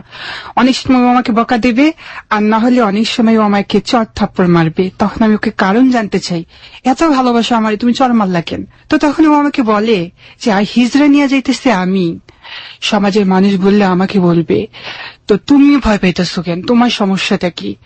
তখন আমি আর ওকে বাধা দেই না। এইভাবে ওকে নিয়ে আমি সবসময় চলাফেরা করি। মানে এটা কন্টিনিউয়াসলি কি হয়? এরকম দু একটা ঘটনা কি আমাদেরকে বলবেন? হ্যাঁ, এরকম ঘটনা বলতে যেটা হয়েছিল, আমাদের নারায়ণগঞ্জ চাষার একটা শহীদ মিনার আছে, যেখানে সন্ধ্যার পর অনেকেই আড্ডা চাট করে। একদিন আমার অবসর সময়, তখন আমি অভিকে বলি যে অভি চলো আজকে শহীদ মিনারে একটু বসে চা খাওয়া যাক। তখন যাই, তো যাওয়ার পর কিছু লোক ওরে বলতেছে যে দেখছস মেয়ে পাইলো না, তো হিজড়া নিয়ে বসে রয়েছে। তখন ও আর কি সিনেমা হিরোর মতো ও ওই লোকদেরকে গিয়ে অ্যাটাক করলো, সহ্য করতে পারলো না। আসলে এটা আমি কেন, পৃথিবীর কোনো মানুষই নাই যে ভালোবাসার মানুষ থেকে কেউ কিছু বললে সেটা সহ্য করবে। ও আর সহ্য করতে পারলো না, ওই লোকগুলোর উপর গিয়ে অ্যাটাক করলো, এদের সাথে এক কথায় হাতাহাতি মারামারি হয়ে যাচ্ছে। শহীদ মিনার লোকগুলো আতঙ্কিত হয়ে যাচ্ছে, কি হচ্ছে এখানে। তখন এই দায়িত্বরত কর্তব্যরত যে পুলিশ প্রশাসন ছিল ওখানে, আপনি তো জানেনই কিবরিয়া ভাই, ঢাকা শহরে বিভিন্ন জায়গাতে পুলিশ প্রশাসন থাকে দেশের স্বার্থে। তখন ওই পুলিশরা গিয়ে ওখানে গিয়ে ওই অভিকেও ধরলো, আর ওই দু তিনটা ছেলে ওদেরকেও সামাল দিল। তখন আমি ব্যাপারটা ওনাদেরকে বলার পর ওনারা আর কি এটা বুঝতে পারলো যে আসলে সমস্যাটা কি। এরপর থেকে আমরা সে সতর্কতা অবলম্বন করি, আমরা কোথাও যাই, কোথাও বসি। আপনি কাজ করেন, এখন কোনো কাজ করছেন? এখন কোনো কাজ আমি করছি না, আমি এখন বাসায়, সারাদিন বাসায় থাকছেন? বাসায় থাকছি। I am very very happy. আচ্ছা, এবং আপনি অনুভব করেন যে আপনি তার স্ত্রী, রাইট? অনেকেই জানে যে হিজড়াদের মনটা মেয়েলি, মানে এদের মনটা হচ্ছে মেয়েলি টাইপের। এদের ভিতর সবসময় একটা জিনিস কাজ করে যে আমি একটা মেয়ে। এদের চলাফেরা সেই কৈশোর থেকে, শিশু থেকে এদের চিন্তা ভাবনা, চিন্তা চেতনা থাকে মানে মেয়েলি টাইপের। এরা সবসময় নিজেকে মেয়েলি ভাবে উপস্থাপন করাতে তাদের সবসময় ভালো লাগে, ভালো লাগে, ন্যাচারাল ব্যাপার। হ্যাঁ হ্যাঁ, তো আমি এখন মনে করি যে আমি একজন ওয়াইফ, আর আমি কোন একজনের ভালো লাগা, ভালোবাসার মানুষ। এই যে মনে করার জায়গাটা, একটা হচ্ছে যে আপনারা সংসার করছেন, কত বছর যাবত সংসার করছেন? আজকে আমাদের 1.5 বছর। 1.5 বছর হচ্ছে। অভি, আপনার কাছে আসি। একটা তো আছে যে ধর্মীয় বিধান, এবং আরেকটা আছে যে একটা সামাজিকতার জায়গা থেকে বলেন, রাষ্ট্রীয় নিয়মনীতি অনুযায়ী বলেন। আপনি কি কখনো খোঁজ নিয়েছেন? একটা তো ফর্মালি বিয়ে করার একটা ব্যাপার আছে, কোথাও বিয়ে করার কোনো বিধান আছে কিনা, বা জানাশোনার কোনো বিধান আছে কিনা? যদি বিয়ে করার কোনো বিধান থেকে থাকে তাহলে সেটার সিস্টেমটা কি? এই বিষয়গুলোতে কখনো আপনি ইন্টারেস্টেড হয়েছেন বা খোঁজ নিয়েছেন? বিয়ে করার যদি কোনো বিধান থেকে থাকতো তাহলে তো আমি বিয়ে করতাম। আপনি এমনিতে খোঁজ নিয়েছেন, জেনেছেন যে আসলে বিধান আছে কিনা? আমার জানা শর্তে নাই। আপনার জানা শর্তে এটা নাই? আমার জানা শর্তে নাই। আপনি কখনো কোনো লয়ারের পরামর্শ নিয়েছেন কিনা, কোনো কোর্টে গিয়েছেন কিনা, এরকম কোনো ঘটনা কি ঘটেছে? হ্যাঁ, যাওয়া হয়েছিল, ও তো জানে। কি হয়েছে একটু শুনি।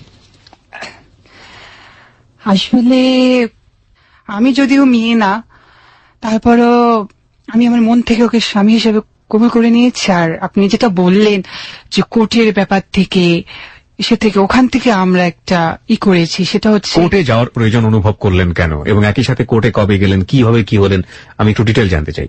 এটা হচ্ছে সমাজ থেকে অনেক বাধা আসতে পারে, বা সমাজের মানুষ সবাই তো একরকম না। জি। তো এজন্য আমরা একজন অ্যাডভোকেটের সাথে কথা বলি, সে আমাদেরকে বলে যে আপনারা চাইলে হলফনামা নামে একটা অপশন আছে, যেটা সামাজিক স্বীকৃতি।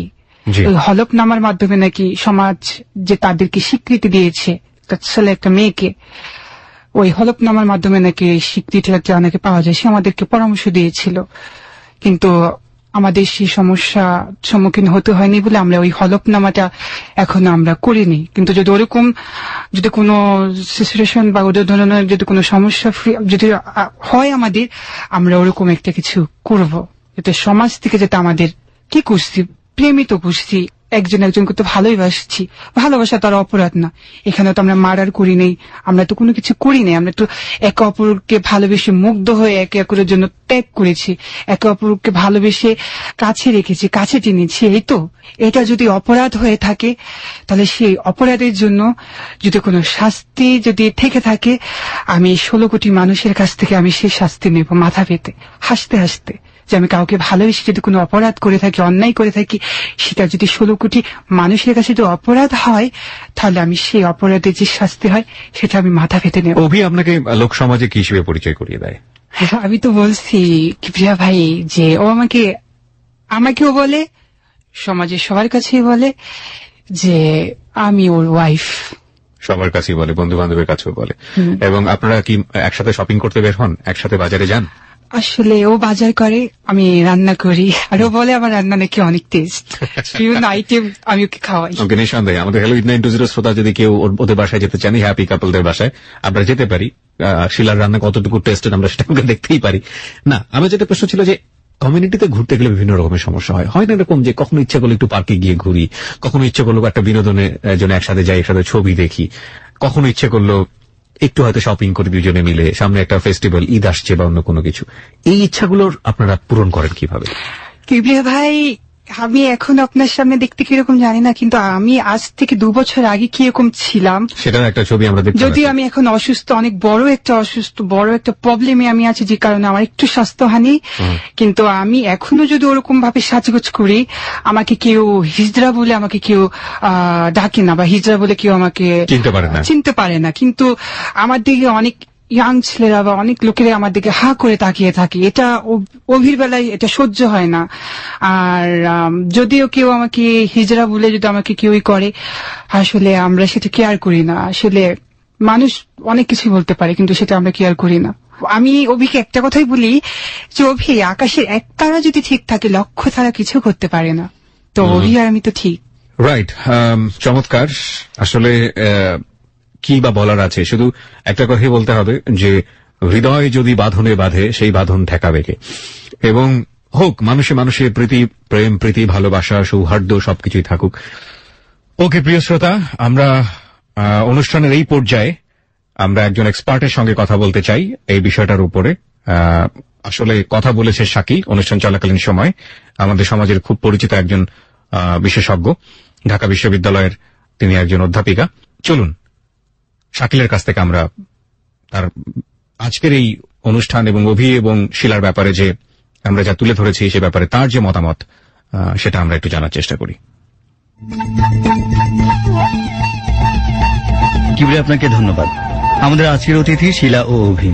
বৃহন্নলা শিলাকে ভালোবেসে একসাথে ঘর করছে অভি, কিন্তু পরিবার ও সমাজ তাদের ভালোবাসার স্বীকৃতি দিতে নারাজ।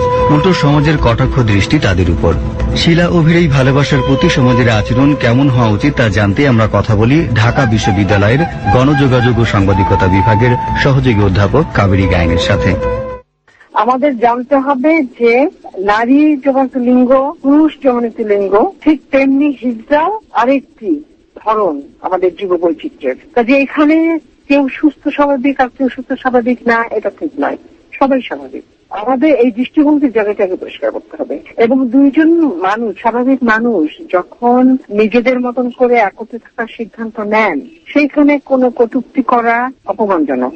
কাজে আমি মনে করি যে তাদের দুইজনের এই সিদ্ধান্তকে আমি স্বাগত জানাই, এবং আমি বুঝতে পারি যে আমাদের সমাজের ভিতরেও যে একটা অচলায়তন ছিল সেটা ভেঙে একটা পরিষ্কার জায়গার দিকে যাচ্ছে, মানবিক হয়ে উঠছে। এবং সেই জন্য আশেপাশের যে পারিপার্শ্বিকতা তাদের আরো অনেক বেশি মানবিক হওয়া দরকার এই জায়গাটিতে। একজন হিজড়া যদি সংসার করতে চায়, এক্ষেত্রে আইন ও রাষ্ট্রীয় কোনো বাধা থাকা উচিত কিনা? জাতি, ধর্ম, বর্ণ, লিঙ্গ নির্বিশেষে সকল মানুষের অধিকার সমান। যদি তাই হয়ে থাকে তাহলে তার জাতি, ধর্ম, বর্ণ, লিঙ্গের কারণে কোনো ব্যক্তিকে কোনো কিছু করা থেকে, তার জীবনে কোনো সিদ্ধান্ত গ্রহণের ক্ষেত্রে বা কোনো ক্ষেত্রেই তাকে বাধাগ্রস্ত করা যাবে না। তাহলে একজন হিজড়া যিনি, তারও কিন্তু একটি লিঙ্গ আছে, মানে যদি আপনি রাষ্ট্রের লিখিত সংবিধানের কথা আছে, সংবিধান তো তাকে এই নিরাপত্তা দিয়েছে, তাহলে কেন তিনি করতে পারবেন না? তিনি পছন্দ মতো কারোর সাথে থাকতে চাইলে কেন থাকতে পারবেন না? সমাজ রাষ্ট্রের পাশাপাশি তিনি গণমাধ্যমকেও এই ব্যাপারে এগিয়ে আসার অনুরোধ করেন। আসলে তো মানুষের মনকে পরিবর্তন করার দরকার, একদিনে সেটি হয় না। নানা মাধ্যমে যদি এই জাতীয় বক্তব্যগুলো বেশি বেশি প্রচার করা যায় যে তারা মানুষ, তাদেরও একদিন স্বাভাবিক মানুষের মতো জীবনযাপন করার অধিকার আছে, তার সঙ্গী নির্বাচনের অধিকার আছে। এমনকি আমাদের পার্শ্ববর্তী দেশ ভারতেও দেখা যাচ্ছে যে আজকে তারা কলেজের শিক্ষক হচ্ছেন, ইউনিভার্সিটির শিক্ষক হচ্ছেন, জীবনসঙ্গী নির্বাচন করছেন, তারা স্বাভাবিক জীবনযাপন করছেন। ফলে আমার কাছে মনে হয় সচেতনতামূলক অনুষ্ঠানের মাধ্যমে মানুষের মনোজগতে যে দৃষ্টিভঙ্গি রয়েছে আর কি তাদের ইতিবাচক, সেটা কি অতিক্রম করা সম্ভব। গণমাধ্যমের এদিকে অনেক বেশি সচেতন হওয়া দরকার এবং এই যেহেতু সচেতনতামূলক অনুষ্ঠান বেশি বেশি হওয়া দরকার, সেই ক্ষেত্রে ABC রেডিও হ্যালো 8920 প্রোগ্রামের মতন হওয়া উচিত এবং আমি এই প্রোগ্রামটিকে অভিনন্দন জানাই যে যেটি একটি বিষয়ে সচেতনতা তৈরির জন্য তারা এগিয়ে এসেছেন। কাবেরী গায়নের সাথে গলা মিলিয়ে হ্যালো 8920 বলতে চাই, জাত ও লিঙ্গের ঊর্ধ্বে একজন হিজড়াও মানুষ। তাই শিলা হিজড়ার মতো অন্যদেরও তাদের সুষ্ঠু জীবনযাপনের জন্য পরিবার, সমাজ, রাষ্ট্র এবং সর্বোপরি আমাদের আম জনতার মানসিক পরিবর্তন আনা খুব জরুরি। আবারও ফিরছি কিবিয়ার কাছে। অনেক অনেক ধন্যবাদ শাকিল এবং কাবেরী গাইনকে। প্রিয় শ্রোতা, আজকের এই জীবনের গল্পে আমরা দুটো তিনটা জিনিস খুব চমৎকার ভাবে উপস্থাপন করার চেষ্টা করেছি। একটা হচ্ছে যে একজন হিজড়ার বড় হয়ে ওঠা, তাকে সমাজ কি চোখে দেখছে, পরিবার কি চোখে দেখছে, এবং হিজড়া কমিউনিটিতে যে রুলস অ্যান্ড রেগুলেশন সাধারণ মানুষদের সাথে মেশার, সেখানেও তার জীবন কিভাবে অতিবাহিত হচ্ছে। তার মধ্যে যদি একজন হিজড়ার একটা সাধারণ মানুষ, অবশ্যই সেও সাধারণ মানুষ, দুজন দুজনের প্রতি, দুই স্ট্রিমের মানুষের প্রতি যদি একটা ভালো লাগা তৈরি হয় যেটা প্রকৃতি থেকেই এসছে, তাহলে সেই ভালোবাসাকে বাঁধ করবার জন্য আমরা সমাজের মানুষরা বা কমিউনিটির মানুষরা বা রাষ্ট্রের আইন যেটাই হোক না কেন, আমরা যদি বাঁধ সাধি, সেই বাঁধ কতটুকু টিকতে পারে। আমরা সিনারিটা তুলে ধরার চেষ্টা করেছি। প্রিয় শ্রোতা, আমরা শুধু একটা কথাই বলার চেষ্টা করি যে সমাজের মানুষ যেরকমই হোক না কেন, যাই হোক না কেন, তারা আমাদের মধ্যেই বসবাস করতে পারে। একটা প্রতিবন্ধী শিশুর জন্য আপনি আলাদা কমিউনিটি করতে পারেন না। একটা প্রতিবন্ধী শিশুকে সুস্থভাবে বড় করার জন্য, তার জন্য যদি স্পেশাল কেয়ারের দরকার হয়, সেজন্য আপনি একটা কিছু করতে পারেন, সেটা স্পেশাল, তার সুস্থভাবে বেড়ে ওঠার জন্য।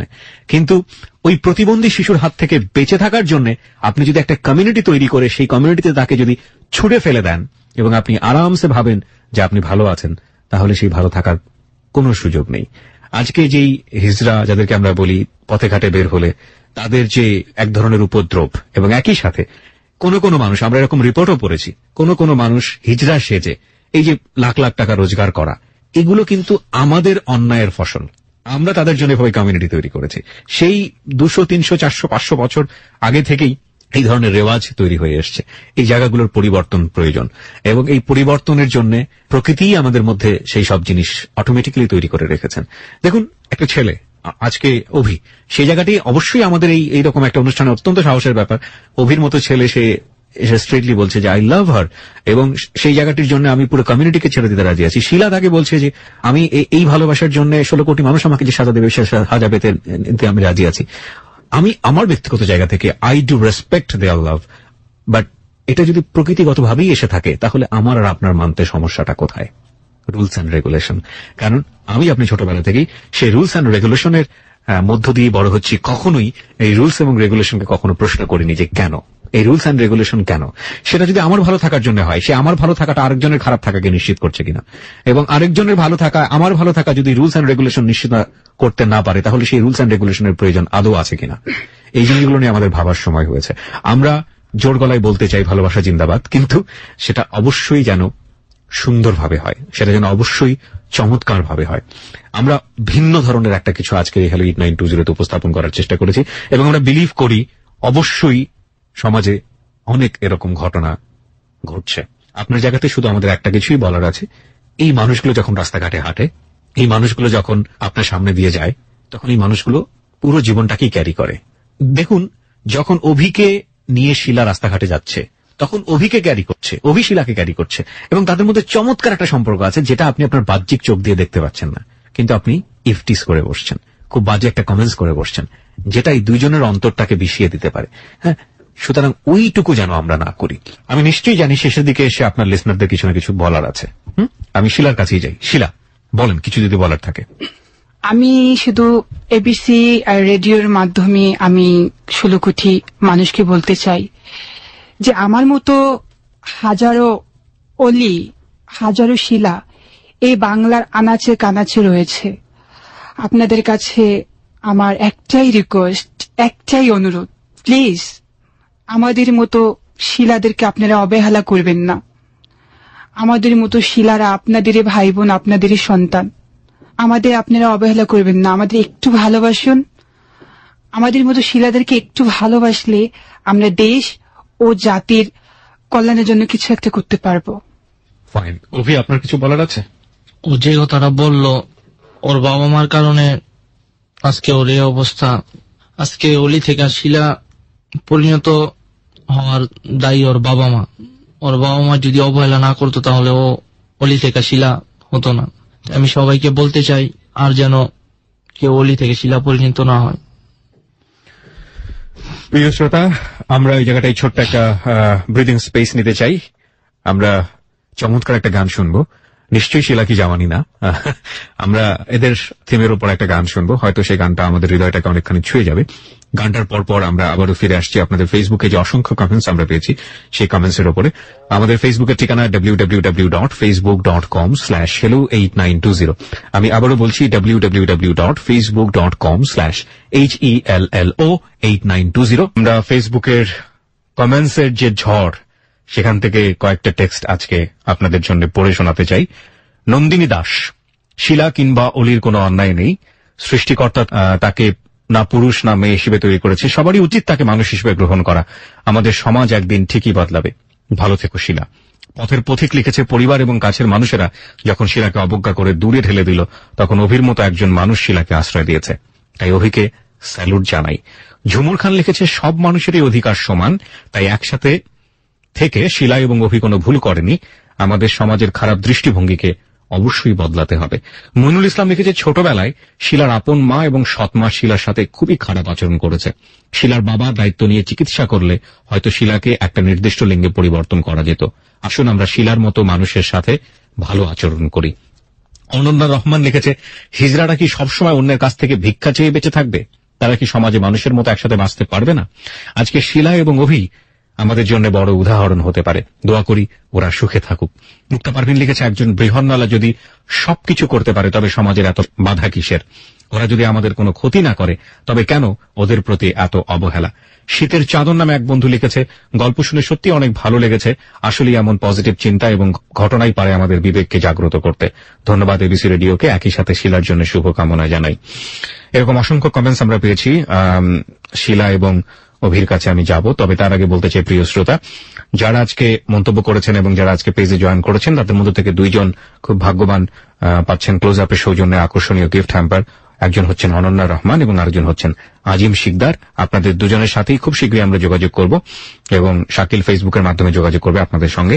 আপনারা পাবেন এই আকর্ষণীয় উপহার।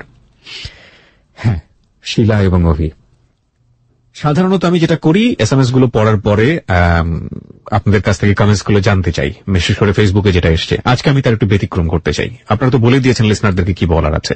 আমি দুজনের জন্য দুজনকে কিছু বলতে চাই। মানে সেটা হচ্ছে, আপনার যদি অভির কাছে কিছু বলার থাকে, হ্যাঁ, সেটা আপনি বলবেন, এবং অভির যদি শিলার কাছে কিছু বলার থাকে সেটা আপনি বলবেন।